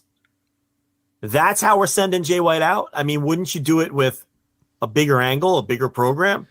I tend to think that the thing that you said there is that there's two scenarios. He either wins and Eddie either just doesn't wrestle for New Japan Strong anymore, which is not that big of a deal, or they just forget about it eventually. Rematch in AEW later. Maybe or he puts the stipulation on the line again. Or but then you said, Jay White, then if he's going to stick in America and just be American-based New Japan Pro Wrestler, then they have an active relationship with AEW, that active relationship with a bunch of other companies. He can just bounce around. Yeah, he can just bounce around all those different companies and do that, which would be fine. Like he'd be an ambassador for New Japan Pro Wrestling and never have to go to Japan, which might be exactly what he wants out of his life right now when sick of going on the back and forth on planes and whatnot. But there's that scenario, or he loses, and then you could still do that same scenario too, where he bounces around and does all these different things, and eventually they find some way to worm him back in, or he wins a match and gets back in, or whatever. I'm maybe I'll be wrong, maybe we'll be wrong, but there's too much smoke to the fire that I just don't think that this guy's rolling out of the ring and going to WWE. I feel like he's sticking with New Japan Pro Wrestling in some form or fashion, and that might be working with other satellite promotions. It might just be working Strong. I don't know what it is, but I think this is all building to him maybe getting this win against Eddie and then just going from there. But I don't know. I guess we'll find out on Saturday. It just makes a whole lot of sense to base him in the U.S. and have him work all of these U.S. shows. Yeah. That makes a lot of sense for everybody involved. And if he wants to do the occasional AEW thing, if he wants to do a month-long AEW, or hell, if he wants to be an active, I mean, you could do that. And that's the benefit of having a relationship with that company, is that you can say, okay, we're going to have him be here mostly for Strong, but hey, you want to work AEW, Jay? Great. We're fine with AEW. They're cool with it. We trust that you'll be booked well. Go ahead. Knock yourself out. Impact, we've had a relationship with those guys in the past. Sure. Go ahead. Like, that's fine. That's good. That's good for all parties involved that you can do that. And if that's what, to put a new coat of paint on Jay White, maybe Jay White feel like he's done everything he could possibly do in Japan. And he might be right. I mean, I could definitely say, because I've been bored the hell. I've been bored of Jay White for a while there in Japan. So yeah, maybe they're going to put a different look and feel on Jay White, and that's fine too. So I don't know. That's kind of where I'm at. I am so indifferent on Jay White overall. Like, if he goes to WWE, great. I think he'd fit in great there, honestly. If he doesn't go to WWE and stays with New Japan, okay. If it's just exhausting. It's just, I want him to be somewhere and do something. I'm just sick of this. He's an old school worker too. You can't trust anything out of his mouth. He's, and I'm not even knocking that. I think we need more of that in all honesty. But he's the kind of guy where it's almost like if he says something, I immediately believe the opposite. That's he's always working. He doesn't, and there's nothing wrong with, again, I think wrestling would be better if more guys kind of had that mindset, but there is an exhausting kind of feel that surrounds him as well. I don't know, but look, there'll be some intrigue around the match, and there'll be some intrigue around the result. So you do have to say that. This is also Saturday, head-to-head with the Elimination Chamber. Is it during the day? Head-to-head? I think so. It's weird. I think Elimination Chamber starts before Battle in the Valley. I think Battle in the Valley starts on the West Coast. Yeah, it's West Coast. So I forget the exact start time, but it's a little bit later than people might think. So if you're sitting down at 7, it's not going to be that. I believe it is beginning, I want to say 9 Central, 10 Eastern, 9 Central. On Fight, voiceswrestling.com/fight, by the way, if you want to see that. So. Well, at 9 Central, I will be switching over to Fight. Yep. Because I can't imagine watching Elimination Chamber over this. I mean, that's not going to happen. But I do think if someone wanted to, they could watch the entire Elimination Chamber and then pop over. Yeah, you'll get to the business end of Battle of the Valley by the time that's going on, for sure. Right. You could definitely do that. You could watch, you could probably get the last 3 at minimum of this show after Elimination Chamber ends. It'll be the last hour. So you could do that. And then go back and catch the Battle in the Valley undercard. But I think on Saturday, I will probably be very anxious to switch off of Elimination Chamber and put this on for sure. The one thing with the 4 TVs, for whatever reason, I can't do 2 wrestling shows at the same time. I can't do it. I can't concentrate. I end up watching neither of them for wrestling. I know that makes sense. Well, no, it makes sense to me because you're trying to focus. Because if you had to talk about a baseball game afterwards, you couldn't watch 3 baseball games at the same time either. Yeah, you're right. If you had to analyze, all right, I got to analyze this Reds game for local radio. You can't also be watching the national game and and another game at the same. Yeah. But if you're just like, I'm watching the games, like you could bounce around because it doesn't really matter. Your brain can just kind of process it and let it go if it really wants. Whereas this, you got to watch and come on here and talk about it, review it, write about it, all that sort of stuff. So different animal for sure. Yeah, I've tried doing multiple wrestling at once, and it's just, I'm like, man, I can't do this. I'm not watching anything. So anyway, that'll be a packed night that you'll have a lot of catching up to do, I sir. will unfortunately have a lot of catching up to do. Damn NBA All-Star Saturday. But you know what? Hey, the NBA stuff might end and Battle in the Valley might still be going on. So maybe I'll pop in and watch the last half of that. But I'm excited to see Mercedes. See hopefully the in-ring work is a little bit better than what we saw, obviously, in the one move that we saw at Wrestle Kingdom. But it's going to be a big moment. So it'll really tell us what this is going to look like. If she comes in and she works her ass off and she's motivated and over and stuff, that's cool. This could go poorly too. You know what I mean? Like there does exist a possibility that she goes out there and bombs, and then it's very, very interesting what happens moving forward after that. But hey, look. Her debut sucked. There's no way around it. They botched the move. Her promo was awful. Her entrance was good, but everything after the entrance was terrible. I mean, it couldn't have went worse. So I think a lot of people gave her a pass, though, and we'll see what she looks like here. She's in there with a great wrestler. They've worked together. There's no excuse. They should be able to have a great match. And I know she's going to be motivated to have a great match. So I don't think she's not going to go in there and dog it. That's not who she is. She's going to want to have a great match and she's going to want to steal the show. And Okada and Tanahashi are going on after them. So it's a high bar if you want to steal the show. And she knows that. So there's going to be a big spotlight on this. And if she doesn't have a great match, and I'm talking great, there's going to be a lot of questions, fair or unfair, because the debut was so lousy. So if she comes out and has a nice little 3.25 star match, people aren't going to go for that. There's a lot of pressure on her in this spot. She has to have a great match. Yeah, she's got to be great. That's the bar. It has to be great. She has to come out. Yeah, a nice little 3.25 star match, or that's not gonna. No, people are not gonna. That's not gonna cut it. No, it's got to be great. And the WWE fans are chomping at the bit to shit on her too. Not her fans, obviously. Her fans, they're the most devoted fans you'll ever find. They'll do anything. Yeah, they'll do anything. But the WWE fans who feel like that she is betraying them, all those geeks, you know what I mean? They're dying to fucking pick at the bones. So this match has to be great, or Twitter's going to be a cesspool. Well, more than usual. More than usual. Okay. Yeah, I mean, from the standpoint of the narratives being creative and everything, and she can't do it outside WWE. She's lost it. She's, she has to. There's really a lot of pressure to have a great match. But listen, this is what she wanted. She wanted this. She wanted this pressure. She's out on her own. She's trying to prove something. I find it hard to believe that they won't have a great match unless she has lost something in the interim. The old ring rust or whatever. cables versus ropes like they used to struggle with back in the right, the size of the 90s. ring. Yeah, the size of the ring, because the WCW ring was, so much smaller than the WWF ring or whatever. So yeah, I don't know.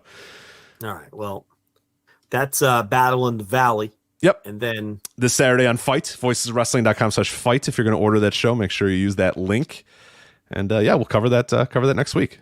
And Okada's got another big match for next week. We got a lot to cover next week. We do, yeah. So I was going to touch on the New Japan Cup brackets, but we'll do that next we've had too much going on this week. We spent an hour and 30 minutes on Jerry Jarrett. It's not till the 5th. We'll do it next week. It's fine. Yeah. If you're wondering, what about New Japan Cup? We're going to talk about it next week. Don't worry. We got it. But yes, Okada has another huge match coming up. It is the semi-main event of Keiji Muto Grand Final Pro Wrestling Last Love Holdout, February 21st, 2023, Tokyo Dome. The final bye-bye, I think. Finally, go bye. Please, bye-bye. Go away, Muto. I believe this is it for Keiji Muto. He'll be in the main event against Tetsuya Naito, but the semi-main event is one of my most anticipated matches in quite some time. It's Okada versus Kaito Kiyomia, and these motherfuckers want to kill each other. Okada is the best grumpy asshole. This new character that he's got, the new persona he's got, whether it's just for this match or this is what he's going to be for the rest of the year or whatever, or moving forward, I don't know what it is. But God, the build of this has been awesome. Okada just doesn't... If people didn't see the original match, we talked about it a couple weeks ago. Essentially, Kiyomiya tagged in and said, I want Okada. And Okada was like, I'm not going to fucking face you. Get the hell out of here. Tagged himself out. Said, no, you're not on my level. And then later he does tag in begrudgingly, and he goes, all right, we're wrestling. And, Okada later in the match has like a kind of a chin lock in, and Kiyomiya comes in and he kicks him in the back a couple times, and Okada's just like, what the fuck's going on? Is that kid trying to kick me? That kid really, he thinks he's a hot shot. He's trying to kick me. All right, cool. And then Kiyomiya goes, all right, well, then fine. And kicks him in the fucking face, and Okada loses his mind, blood dripping from his nose, and he is just an animal ripping at Kaito Kiyomia and beating him up. And the match gets thrown out in 6 minutes because these guys are just trying to rip at each other and rip and rip. And so, yeah, that was awesome. That's how that match started. And then Okada, the entire time that this match has been building, says, I might show up, I might not. I don't know. This guy's not really worth my time, but maybe I will. They do a press conference, doesn't show up. He's just a complete asshole about all of it. And then he appears, Joe, and you watch this angle so you can touch on it a little bit more. He does appear at a NOAH show last week to run in and beat up Kaito Kiyomia and formally accept the challenge and accept this match that he's going to do here on February 21st. But yeah, how did that angle go? I have not seen I haven't seen the full show yet. I've seen little clips of it, but how did it go, in the context of the show itself? Well, yeah, Kiyomia beat Jack Morris in a good little match. A shade shy of Notebook for me, but Jack Morris acquitted himself well in what by far was the biggest match of his career. This was also in the Bodymaker 1. To give you an idea of the New Japan attendance, doing a little over 4,000 limited attendance, Noah did 2,092 in the same building. Okay, so that was a good number for New Japan with the limited attendance. And Noah continues this pattern of anything that's related to the Muto retirement tour does very well. And this Dome show is going to do very well. It looks like they're going to announce a number a little bigger than Wrestle Kingdom, but we'll see what the real number is. And anything that doesn't involve the Muto retirement doesn't do as well. And that's a huge concern for them. They don't do that well in Korakuen. In fact, they put up some pretty lousy Korakuen numbers, in all honesty. And this show only did a shade over 2,000 fans, which honestly, you go back and look at Kaito Kiyomiya's first GHC run, under the old ownership and everything. That's not far off from numbers that they could have done previous to that. So there's a little, and if we wanted to, we could do a deeper dive on Noah attendance. We don't have time tonight. And maybe I'll do something like that for the paywall. Because I think it's interesting because when Muto's gone, he's gone. And if they don't talk like Hiroshi Hase into coming back, and that won't be at Muto's level anyway. And what are they going to turn to here? If Kiyomiya hasn't effectively gotten over. Now, if Kiyomiya beats Okada, I mean, shit, that's going to be huge. Would New Japan go for that? Doubtful. Why would New Japan allow that? Right. They probably should, because I think it would be a really, really cool. I don't think Okada loses anything by that. You're putting, it is risky. You gotta have it pen and paper. that, okay, if Okada is gonna lose to Kiyomiya, we need this match at this time, and this is the result, and we're gonna do the rematch. It's gonna be on one of our shows. There's a lot of ways that you can do it. It's risky, but I do think it might be a cool idea to do with somebody like an Okada, who I think is pretty Teflon. I think you can kind of fuck around with Okada's wins and losses at this point and be okay. I think it would add to that edge that Okada's had. It will add a little bit to a future rematch if they do it. But at the end of the day, it's still Okada.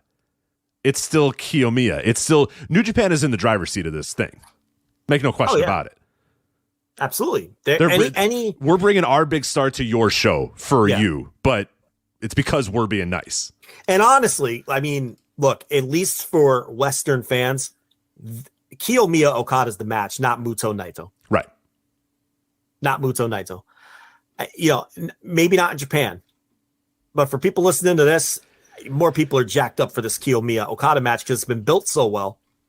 So anyway, Okada comes in after Kiyomiya wins, and he comes in from the crowd and he delivers a Rainmaker and gets booed out of the fucking building. I love this so much. This whole angle is so good. The Noah fans are irate that Okada pulled this shit. That's going to be a hot match in that dome. Now, look, Okada has disrespected Kiyomiya every step of the way. I'm never wrestling that geek.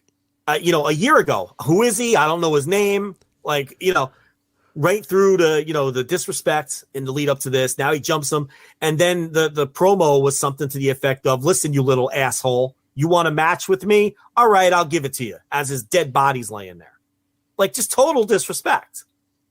And from that standpoint, traditional pro wrestling booking says that Kiyomiya wins the match, right?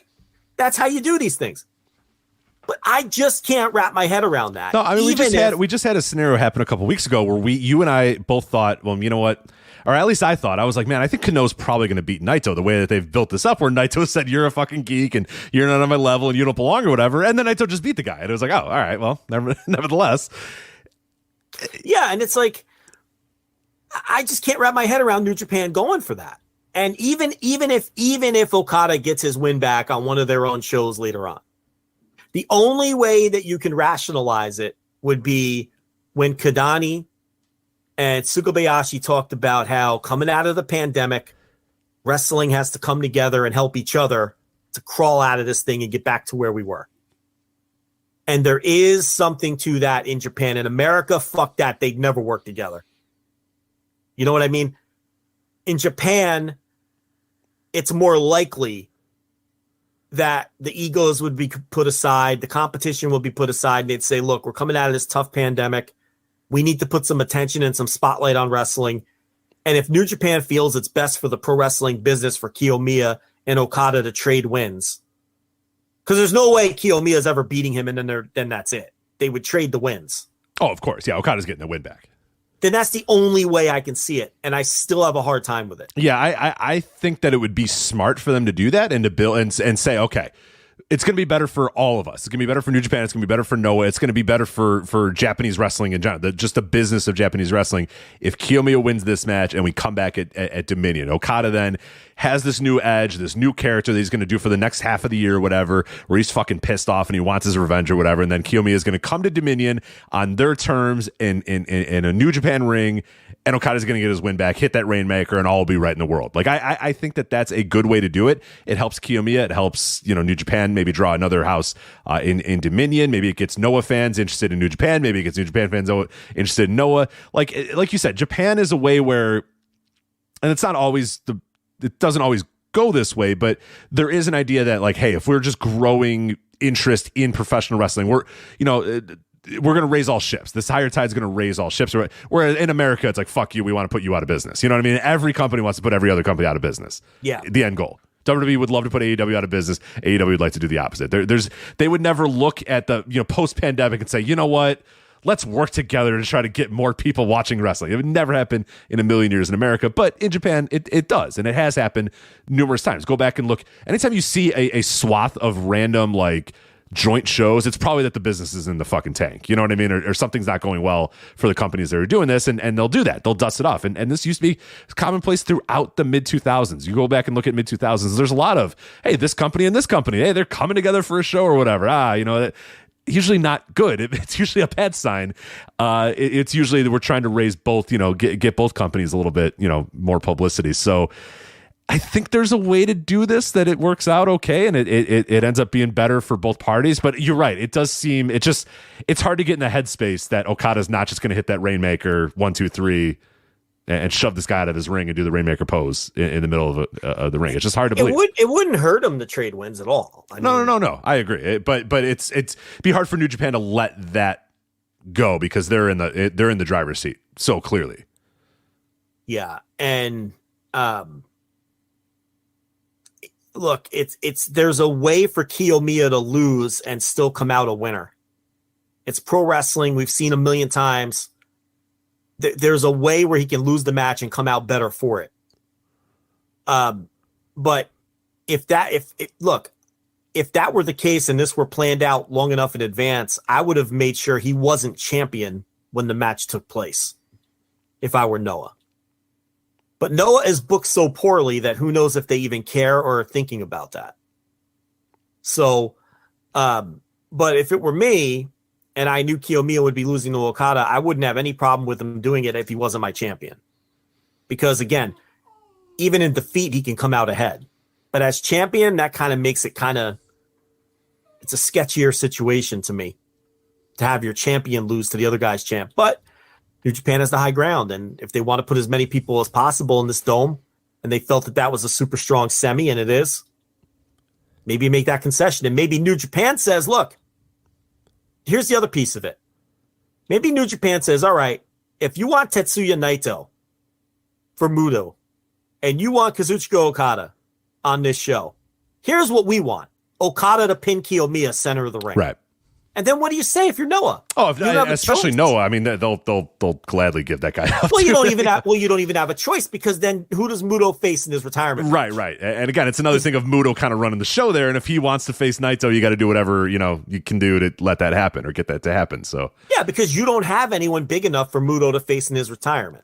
And then what does Muto do? He gives that match to New Japan. Right. Muto goes to New Japan and gives them his retirement match because they have the opponent he needs. Right. So it's what really is happening here is probably we're all overthinking. It's Noah's between a rock and a hard place. You want Naito? Okay. But Okada is pinning Kiyomiya center of the ring. That's the only way we're doing this. So right. It's very possible the end of the result is that Okada does the Rainmaker in the middle of the ring, but then after the match, sticks the hand out, put her here, pal. You've earned my respect or whatever, little kid. And then, he does what the jerk in the main event never did. Right. Yeah. Cause he'll do that. He'll pick him up off the mat, raise his hand, put his arm around him, pat him on the head, whatever it is. But yeah, he's not going to get out of there in 2 seconds and roll him out of the ring. Yeah. So look, it's super intriguing. I can't wait. And then there's Muto Naito, which, as far as Muto and his limping around and he's all hunched over and he can barely move. He's a fucking worker. People are like, he's going to go into this match and he could barely stand. He's a fucking worker. He's a pro wrestler. Go ahead. What do you got? I got 2 theories on it. Number one, getting pushed around in the wheelchair and he's all hunched over like he's 80 years old. I think that was all just in case the ticket sales didn't look good. Oh, you think he was ready to back out? And then he could back out. Yeah, I love it. He's a worker. He's a worker. No matter what your two are going to be, it's because he's a fucking worker. But he's absolutely. There's not many just scuzzy carnies left in the business, and I mean that in the best way possible, like scuzzy ass carnies. Listen, he's the Hulk Hogan of Japan. Oh yeah, for sure. So it was either to give himself an out if he didn't like the ticket sales, and the other piece of it is, he's not hurt nearly as bad as he's letting on. So then his performance could be lauded as a miracle. Yes. Yeah. Well, my third theory too is that he's a carny worker. So he might, go in with all that. And then if when he loses the match, just go in and say, I could barely walk. And perfect number 3. Right. He beat me, but I had to struggle through, like Hulk Hogan, who tears every muscle in his back. He beats Andre and slams him, but he tore every muscle in his back doing it. And he didn't know if Andre was going to shoot on him or not. It's like, shut the fuck up. Just shut off. Yeah. Muto's completely full of shit. Right. I mean, it's just, I can barely walk my hips. Okay. It's an excuse for losing. and it's, and it sets up a miracle, incredible performance if he's not as hurt as he's letting on. If he's, you know what I mean? If he's less hurt, you get the idea. Yeah. What about the ultimate power play where Muto just said, where he wins, he politics himself to win? That's not happening, right? There's no way. I mean, I guess it's not impossible. It is Muto. It's not impossible, and Naito's not being pushed right now. Right. But, I mean, Did you see the Naito quotes where he's like, I don't think this guy's retiring? I mean, it's reasonable. And to see a Naito, a normal human being, is like, I don't know. He says he's retiring. I don't know if he is. Yeah. It's like, because Nosawa's already not retiring, on his retirement tour. Tanahashi got sassy again. Yeah. I forget his latest quote, but he's the king of sass, man. You call me secretly sassy.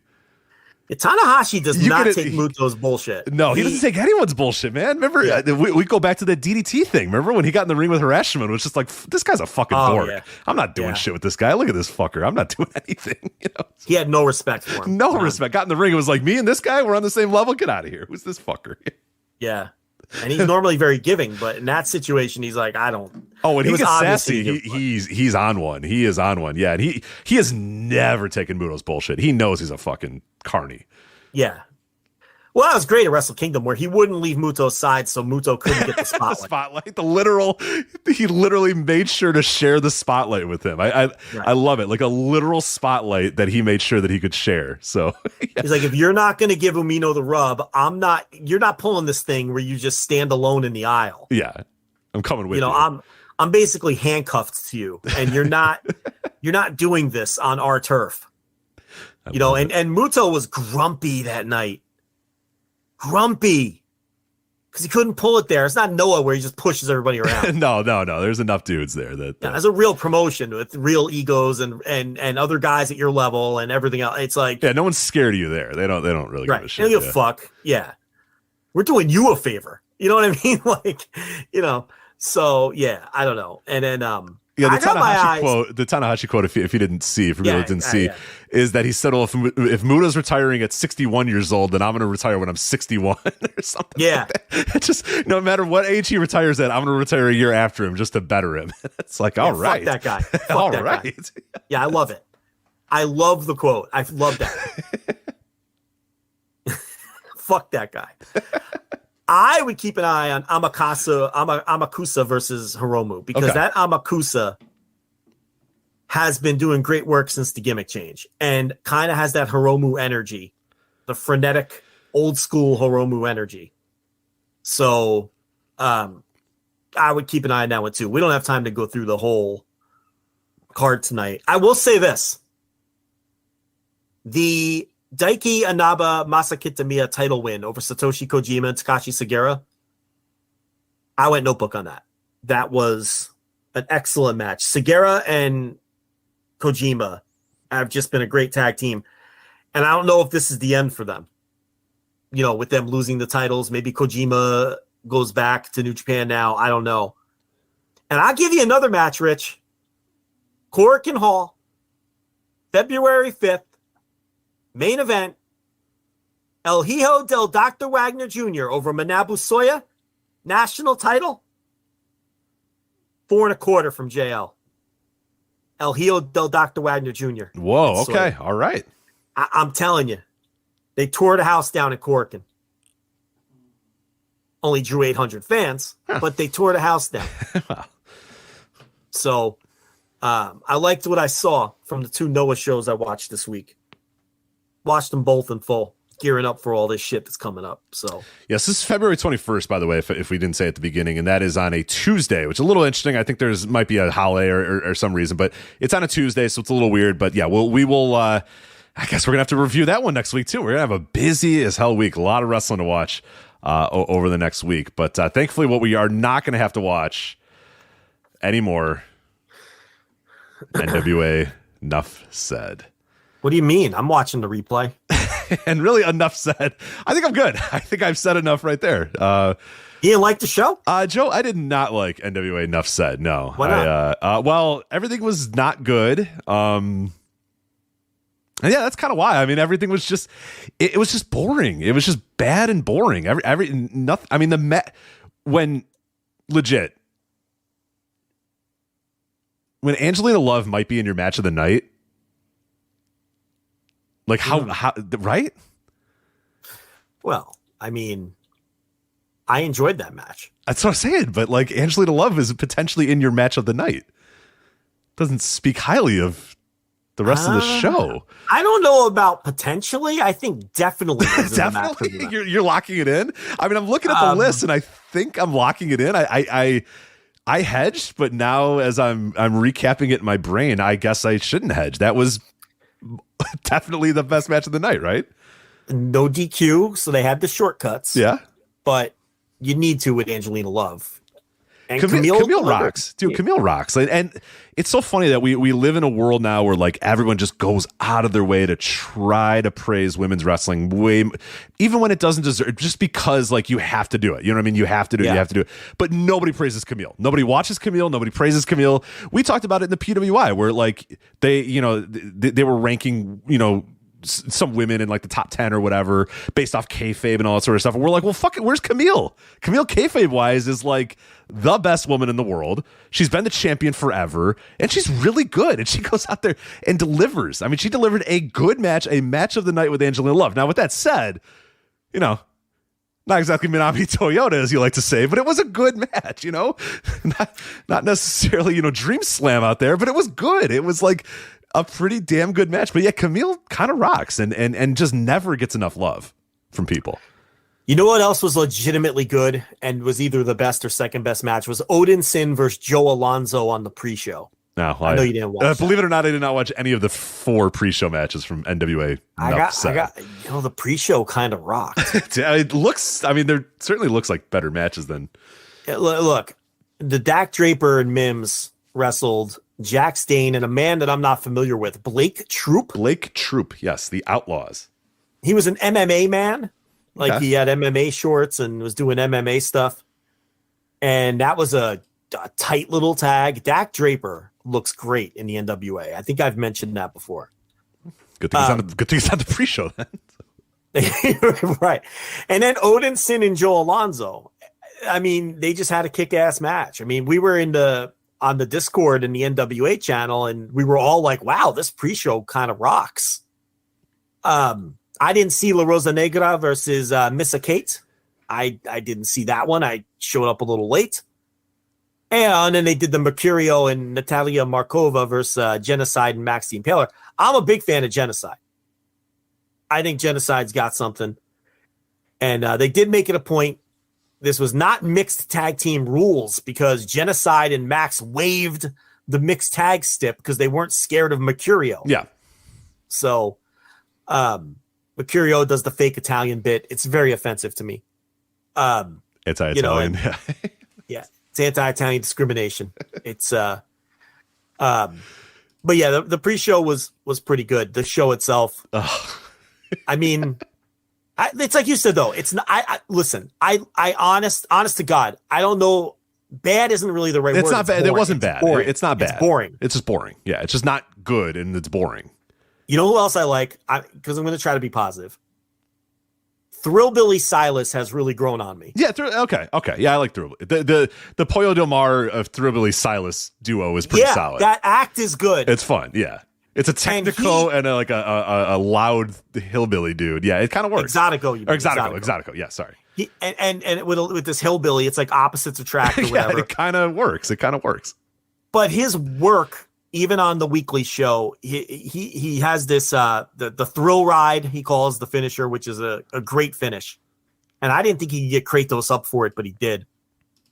Actually, that might have been the match of the night because that was with the my God, you want to talk about bleeding buckets afterwards. I don't know what happened there. Good God. The Muta scale was broken. Kratos was just he left fucking a lake of blood. Yeah, behind. so all he did a thing where he got hit on the top rope and it was an exposed buckle. And then all of a sudden, you could hear like the announcers are like, "Whoa, Kratos is," and he is just gushing blood. Like I don't know what he did. I don't know if he what was going on. Bladed too deep or something. Yeah, he bladed too deep, or he cut a vein or something. I don't know, but he's fucking drenched in blood in seconds, like right away too. They cut the camera and they go back to him, and he's just a completely crimson mask. Yeah, this was Muto scale for sure. Good God. Yeah. So, I have to read you these. Did you see was the EC3 stuff on the pre-show or on the show prop? Fortunately, it was on the show proper. Yeah. No, but I mean the promo. Did you see his promo? No, I did not see the promo. No. So they announced he signed an NWA deal. Ah, great. He said that he's celibate, so he's not fucking right now, EC3. Cool. He's saving up his power for the ring. He's not having sex. That's a thing, by the way. Do you know that? Yes. Absolutely. Not you. You are not subscribing to that. I have never subscribed to that. Are letting it go. I am just letting it fly. I need none of this power. You can have it all. I'm having many gasms per week. Many gasms. He says he's now going to collect those that are abused and forgotten by the industry, including his opponent, Kevin Kiley Jr. tonight. Mm-hmm. And then beat him up. And then he is calling himself the Overman because he is over. That was his pre-show promo before the very bizarre Kevin Kiley match. So weird. I always feel like anytime I see EC3, it's like he has a world that he thinks we're all in on, but none of us are in on it. Yeah. Right? Like we know the jokes, but we don't know the joke. We don't know what is going on. Yeah. Like he assumes everybody is like keeping up with whatever his dumb like Instagram posts are or whatever. And that's the story of these matches, but it's like nobody knows. Like, what do you do? He comes out and nobody reacts. They're just like, all right. Well, look at his life. You got a guy who so sad. I don't mean it like that. You got a guy who was like considered a real prospect for WWE. He gets cut. He goes to Impact and he's the most over guy. He's great. He's great on Impact.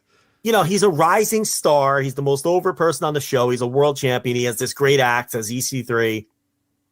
And then his knees give out on him again.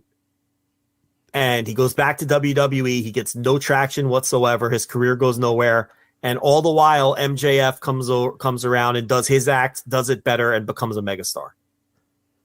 Got to be deflating, right? Like, and now he's just doing this weird, you know, is he super right wing? Is it a gimmick? Is it just a weird dude bro fitness thing? Like no one, like you're saying, no one is in on this. No one is in on it or knows. We don't understand what it is. We don't. No, and nobody does. It's not just us. Nobody does.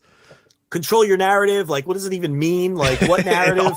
and all his guys left in to go back to WWE. Yeah. Well, Braun's like, yeah, man, control our narrative, baby. And then, you know, Paul calls. He's like, see ya. Gotta go. Oh, God. Well, narratives don't pay the bills, brother. Right, exactly. You know, and now, you know, but he did bring fodder with him to the NWA. Fodder is here. That's good. Yeah. Who lost the Singapore cane match to Tom Latimer. Just bizarre. Also, there was big news on the pre-show. It appears that Father Jim Mitchell is out as Max the Impaler's manager. And Amy Rose is in, Max's manager from Ring of Honor. So a little continuity, at least, if they're going to change managers, right? I can't get you excited, can I? No, I'm trying. No. Yeah, so we'll go back to the EC3 Kevin Kiley Jr. match. If Kevin Kiley Jr. is the former Alex Riley. Yes. Who, if you're wondering, Alex Riley, where's he been? Pretty much nowhere since he left WWE. So he shows up and he's wrestling in a t-shirt and like dress slacks or something, or black jeans or something. Yeah, and he's just not good. It's not a good match. And then all of a sudden he rips the shirt off to reveal like a perfectly normal body, and that he jumps over the top rope and then lands on the floor and like hits his head on the floor. And I'm still not sure if it was work or a shoot. Right? What was great about the dive was he did clear the top rope, but then his bicep like hit the ring post and then he brained himself on the floor. Like he cleared the rope. It was very athletic. It was good. Yeah, it was good. But then he just and then the match his bicep on the post. And he landed on his fucking head. And I was like, he might be dead. This guy might be dead. And then it just, I don't know. He like, did he even roll him in the ring? He rolled him in the ring. And yeah, he rolled him in the ring and pinned him. But what the fuck? You can't get this kind of action anywhere but the NWA. Where else are you going to see Alex Riley, a.k.a. or Kevin Kiley Jr., FKA Alex Riley, rip his shirt off, then dive over the top rope, catch his bicep on the ring post, and then land fucking face first onto the concrete? Like, you're not going to get that anywhere else. I will tell you where: the Egypt Shrine Center in Tampa, Florida, for the NWA pay-per-view, which they reminded us many times was sold out, despite the fact that there couldn't have been 150 people there. But it was sold out, though. But it was sold out. It was sold out. Yeah, they had to enter through like the entrance. There's just a white curtain behind the announcers, and that's how people came in and out of the ring. So this was the and then kind they had of to walk downstairs. They had to come through a curtain and go, yeah, and then walk downstairs. All holding on to the guardrail too. Right. That's your instinct. Well, OSHA. I mean, you gotta. Yeah, it's OSHA. You know, regulated. Yeah. You gotta. Fix and this was the kind of venue that like even Gabe would turn down during the darkest Evolve days. The Egypt Shrine Center. Oh, Gabe took one look at the Egypt Shrine Center and was like, "Nope, we're going back to the Odeon in fucking Yaber City." I'm gonna go to the place in Brooklyn with the lady smacking her rugs in the background. BB King's. Oh, you mean the one on the street? The outdoor show thing. They had on the street, right? Yeah. Oh my God. With the street fight with the lighting so bad you couldn't see anything. Remember? Yes. They were like fighting on the corner, like an episode of fucking The Wire. Like they're just out on the fucking streets. The lady beating the rug with the fucking with the broom on the balcony. Yeah. No, this was a bad venue. It was sold out though, as Joe Galley reminded us many times. Look, if you put 100 tickets for sale and they all get bought, Rich, that's sold out. That's sold out. Yeah. All after, Nuff said, that's a sellout.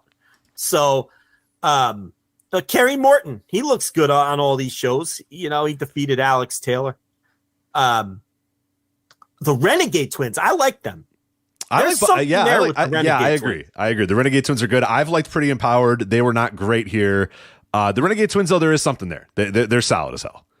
Yeah. There's enough pieces here. This is the thing with the NWA. There's pieces that I like. Like you said, Kerry Morton is good. The Thrillbilly Silas thing is good. The Renegade Twins are good. I think Pretty Empowered are pretty good. Even Blunt Force Trauma is kind of fun. The Carnage and Damage thing. There's enough things there. But then you have, EC3 and Kevin Kiley and Tyrus is your champion. And like there's so many things. You're like Fodder's there. Who's Fodder? Like we discussed Fodder. Why am I supposed to care about Fodder? Because he's controlling your narrative. He's controlling no narratives. I don't know why I'm supposed to care about Fodder. It's just they have pieces there that are like, all right. And like Camille is great, but then it's weird. It's just such a weird company. Then we have to sit through Scion. Oh, the Scion thing, yeah. Look. I look cutting at this mid-match card. promos and oh god. Listen. I look at this card. We could construct a good card. Yes, I can make a better card than they did. But I don't know if it'd be great, but I could put something together here that would have been pretty decent with this. And it's La Rebellion defeats the aforementioned Blunt Force Trauma, which they're doing a Doom act. And it kind of rocks. It kind of rocks. I'm not going to lie. It is. It does. But Aaron Stevens just gets involved and I don't. Yeah, I like the gimmick. Get rid of Aaron Stevens. Yeah, get Teddy Long. Get Teddy Go Long. all the way with it. Get a woman recreation if you want. You know what I mean? Like, find somebody, anybody. Just find a brunette woman and have her come out with Blunt Force. It's not that hard, but instead it's Aaron Stevens. Get Mae Valentine out there. That even fits the Aaron Stevens. That's perfect. There you go. Chris Adonis and Trevor Murdoch went out there and had a professional wrestling match. It was two professional wrestlers having a professional wrestling match for sure. Yeah, and then Camille and Angelina Love, maybe the match of the night, the no DQ. Camille going with the Daisy Dukes instead of like the jeans tucked into her boots. She went with the Daisy Dukes. Hey, you know what? You got to have some form of denim. Yeah, she put her own spin on the denim. So Yeah, the denim. Yes. And Angelina Love, for her credit, went out there, took some bumps, did some weapon shit. And then it's Scion and Homicide. I mean, Scion is just the jaggiest jag that ever jagged. He had to resort to like halfway through the match, putting Homicide in a sleeper hold and being like, "Tell these fans you suck" or whatever. And Homicide's like, "No, you suck." It's just like, what are we doing? 16 minutes and 26 seconds. close your ears with spandex. How many Robert Anthony matches have you seen in your life, like living in Chicago? Have you seen him a lot live? Yeah, I've seen him like 30 times or whatever. Yeah, like it's just always the jaggiest jag shit that you've ever. Sometimes he's a little bit better than this, but yeah, he's not good. But he's a Billy guy, so he's always going to get pushed. So. Yeah. I mean, when Mox can't even get you a full-time job with all the stroke he has with AEW. Yeah, it says a lot. And then Tyrus and Cardona, which Jesus fucking Christ. I fell asleep, Joe, 3 times watching this match. 3 times. Listen. One time I went out to my car at lunch at work and it was like, you know what I'm going to do? I'm going to finish up this show. Fucking fell asleep in my car, woke up and I was like, God damn it. When did I fall asleep? I got to watch this thing again. So I came home, sat down on my couch, turned it on again, fell asleep again. And then finally today I was able to sit down and watch the entire thing. Holy shit, was this brutal. You had to do the thing where... and I don't know where I started, so I just restarted the match. Right. You have to do the thing where you started over from the beginning, so you're mad about that. You have to take your phone and put it in a locked room so you don't get distracted. Like, I'm getting through this. I'm watching the whole thing, and I'm paying attention. I hate that. It happens.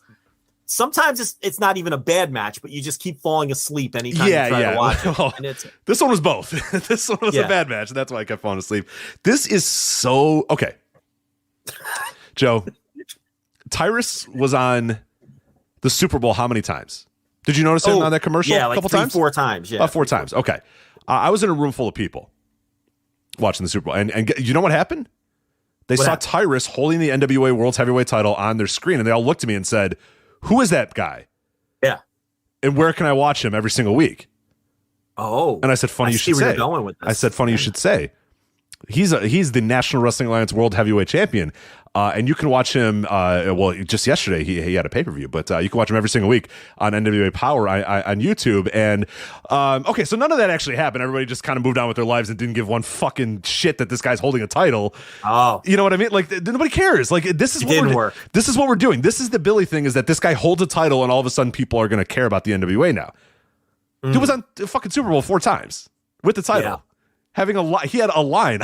He was as prominent as Maya Rudolph. You know what I mean? In this fucking Super Bowl, like he had more screen time.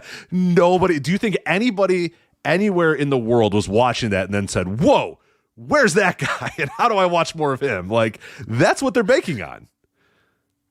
Nobody cares. And wrestling fans fucking hate him. And wrestling fans can't stand him because he stinks. He's so bad. He looks like shit. I gotta give it up to my man Tim Storm, who when Tyrus took his ring, his entrance gear off, Tim Storm said, "You know, guys, Tyrus, every time I see him, he looks in better and better shape. He looks tremendous come on. tonight." And I was like, Tim. On the square here. Tim on the square. He's so nice. He probably means he probably meant it. He's probably like, "You look good." He saw him backstage. He's like, "Tyrus, you look like you dropped a few pounds. Good on you, pal." You know what I mean? But ask anyone who knows him. He's the nicest man on earth. Yeah. Oh, I'm sure he meant it earnestly. Not a put on. Yeah. Yeah. What do you want me to say? It was horrendous. It's so bad. I mean, and it's not Cardona's fault. I mean, Cardona's not going to get in there and really, but Cardona's had good matches in his life. I've seen Matt Cardona have some really, really good matches. Yeah. Well, I do have to say this. The fans at the Egypt Shrine Center in Tampa, Florida, for whatever, look, this company has their fans and they're into everything. They're on their feet for this whole match. Did you notice that? Yeah. They were like into the near falls and Tyrus flopping around and they're on their feet. They're and now listen, Rich, if they look, now you're going to get Tyrus Bully Ray. So feel it. The darkest timeline ever is Bully Ray came out for commentary during this match and then afterwards said, "I need some of this." And now it's Bully Ray versus Tyrus. No, but you literally are going to get Tyrus and Bully Ray I know. right there in Chicago, Illinois. You have to go. I gotta go. I'm gonna go. Yeah, for sure. You have to go. There's no way you cannot go.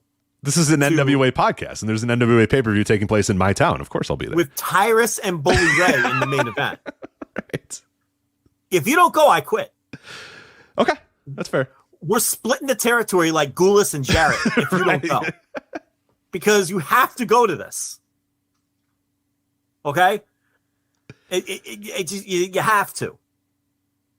And report back live from the next NWA. What are they calling the next? 312. They're calling it 312. That's an area code in Chicago. Is that your area code? It is not my area code now. Okay. I'm a suburban boy, but I forgot it's taking place on Good Friday as well. Oh, great, perfect. Good booking, guys. Long weekend for some people. There's not too many Catholics in Chicago. Yeah, right. Yeah, very well known. More of a Baptist town than so it shouldn't be a problem at all. That's right. Stations of the Cross, not a big deal for tons of people in this town. That's fine. Yeah. No. Yeah, I mean, from undisclosed location. It's taking place in 2 months. We don't really know where it's going to be, but we know it's on April 7th. Yeah, they have a venue yet. They don't have a building, huh? No, not yet. But. Maybe it'll be in Cicero. Maybe Cicero Stadium. Again, no Catholics there in that deeply Mexican community. None at all. None. I don't know. Maybe it'll be in the Allstate Center. Allstate Arena? I don't know if they're... Yeah, maybe. I mean... Allstate Arena. Yeah, I blew the joke. A few more people there than the Egyptian Shrine Center, but when you have a big time match like Tyrus and Bully Ray, then no, I'm going. No doubt about it. Are you kidding? Well, let's see. It's April, so DePaul won't be playing. Maybe they can go to the Wintrust. Wintrust, yeah. Oh, God. Will they top their attendance from the Egypt Shrine Center in Tampa? I would hope that they would in a major metropolitan area like Chicago and with a big time matchup like more than Tyrus versus Bully Ray. Joe, do you know what they're doing on this show as well?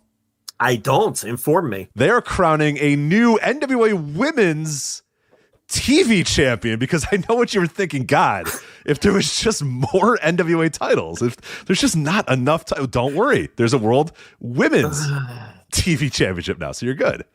So there's a women's tag, a normal women's, and now a women's TV to add to the NWA National, the World's Heavyweight, the TV, the World Junior. What are you doing? The National. Stop. The U.S. tag team. Can Camille just win that one too? Hopefully, yeah. Unify them on day one. Just unify the titles. Yeah. Just have Camille win that one too. Did the NWA Women's TV title ever exist? I don't think that has let me ever look existed. through the history of NWA. Like in a real NWA territory. I don't think so. I can't imagine. No. Well, you get to see history made. Yeah, exactly. I'll be there. I will have been there for the. That's right. The inaugural. Yes, established. It'll be established. Okay, hold on a minute. I'm reading Wikipedia. I'm reading. No, we don't even have a venue, Joe. You want participants for a tournament? Get out of here. We don't even know where it's going.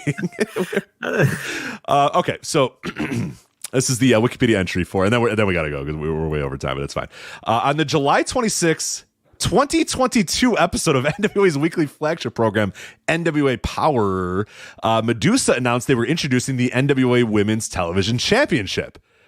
On the February 14th, 2023 episode of NWA Power, NWA introduced the title for the women's division with a tournament to determine the inaugural holder for the championship at the next pay-per-view, NWA 312, on April 7th. So they announced it July 26th, 2022, and then followed it up on February 14th, 2023. Wait, they announced this in July of last year. That they announced that this title would be created, and then finally followed up in February by saying, "Okay, now we're gonna have a tournament for it." All right. So there you go. Like the NWA World Television Championship, it will be a lucky 7 rule. A champion who successfully defends the championship 7 consecutive times will be eligible to trade in the championship for a match for the NWA World Women's title. Which is way too many. Nobody remembers. 7. Like it's right. Yeah. Yeah. I mean, and then the 6:05 time limit, I'm sure, applies as well. Oh yeah. I'm sure that will be the case. Yeah. So, well, I mean, it's exciting news for you. It's not history. Yeah. Chicago doesn't get a ton of great events. Very little wrestling comes around to our parts. So right. So when NWA 312 comes to town, I'm surprised, honestly, that At Billy is just coming around to Chicago now. Oh, seriously? Yeah, this is his home base. So I mean, that's pretty crazy. Maybe he'll have it. Maybe the venue is like his backyard. And that, because he used to own a tea shop here. I don't know if he still owns a tea shop. Maybe we can have it there.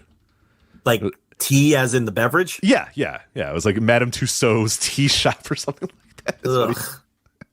It's Billy Corgan. Madame Zuzu's Emporium. Yeah, it's called Madame Zuzu's Emporium. I'm sure all kinds of wacky art like on his album covers. Like yeah, I'm sure. I've never been. So people with umbrellas floating from the sky and fucking all kinds of steam pipe stuff, like all that kind of shit. Like Becky Lynch's first gimmick was the steampunk stuff. Yeah, I'm sure. And a guy dressed in 1920s garb floating from the sky with an umbrella, right? Like wearing a top hat, like that kind of shit. I think it's a big place, so you could probably move the chairs out of the way and have a show at Madame Zuzu's in. Did you ever have the tea at Madame Zuzu's? No, I've never been. So no. Sorry. Is there Zwan songs playing on a loop? I don't know. I haven't gone. I should go one of these days. Why don't you just go and have some fucking tea? I like tea, so I'll go. See what it's like. Maybe he'll be there, and you'll get to take a mark pick and congratulate him on. I've met at Billy before, so on the sold out Nuff set, congratulate him. And you can make a suggestion. You should say, "Look, you don't have enough titles. What you really need to do is add more titles." Yeah, can we get a U.S. tag title here? Come on, let's go. Let's get the U.S. tag titles going here. They do. They have that. Oh, if they had something else, Rich, they have that already. They got to bring back the 6-man. The 6-man. I guess that's I don't think Dusty right? and the Road Warriors are available to defend them though. That's going to be a problem. You could announce them for a show and then ring the bell and then they have 10 seconds to get to the ring and then if they don't, right? Like Bryan Danielson, right? right. They're all dead and they're not going to make it. So yeah, tough bookings these days. So. Yeah. No, all right. Well, that was Nuff said. I would listen. I still get a bunch of these for free on my season pass, and we'll be covering them at least till then. Yeah. Then we'll play it by ear. Then we'll have to make some decisions. But I say in all earnestness that Tyrus versus Bully Ray is the biggest match they can make. Absolutely, agreed. Joking aside, for sure. Yeah, I mean, because they did Cardona. And it obviously drew a sellout house. And hanging now, from the rafters. Yeah. And it's sold out. Hanging from the chandeliers. Yeah. 2 rows of chairs on all sides of the ring. I mean, just a total sellout. The biggest match they have is Bully Ray for Tyrus. I mean, I can't think of a bigger match. Botter isn't ready yet. So EC3's got to beat Vladimir Kozlov on his path towards.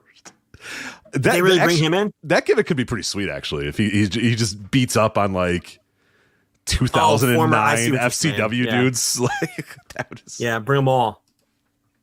Yeah. Ah, well. NWA, enough said.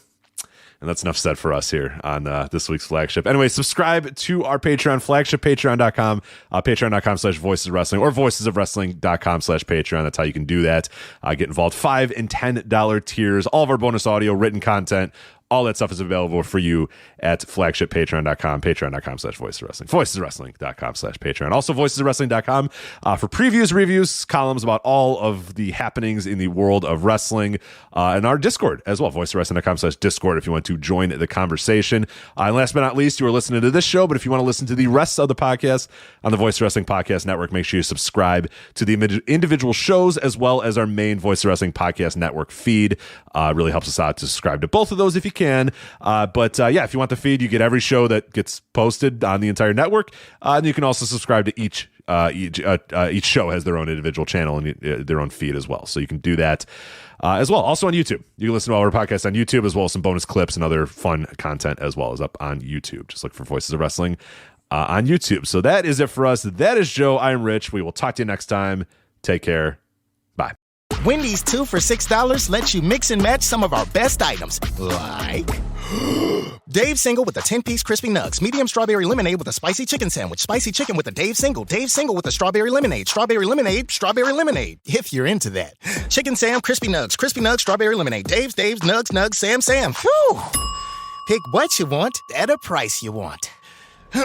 Choose wisely. Choose Wendy's 2 for $6. For a limited time, price and participation may vary at U.S. Wendy's. On the card only. Single item at regular price. Progressive presents Adjusting to the Suburbs.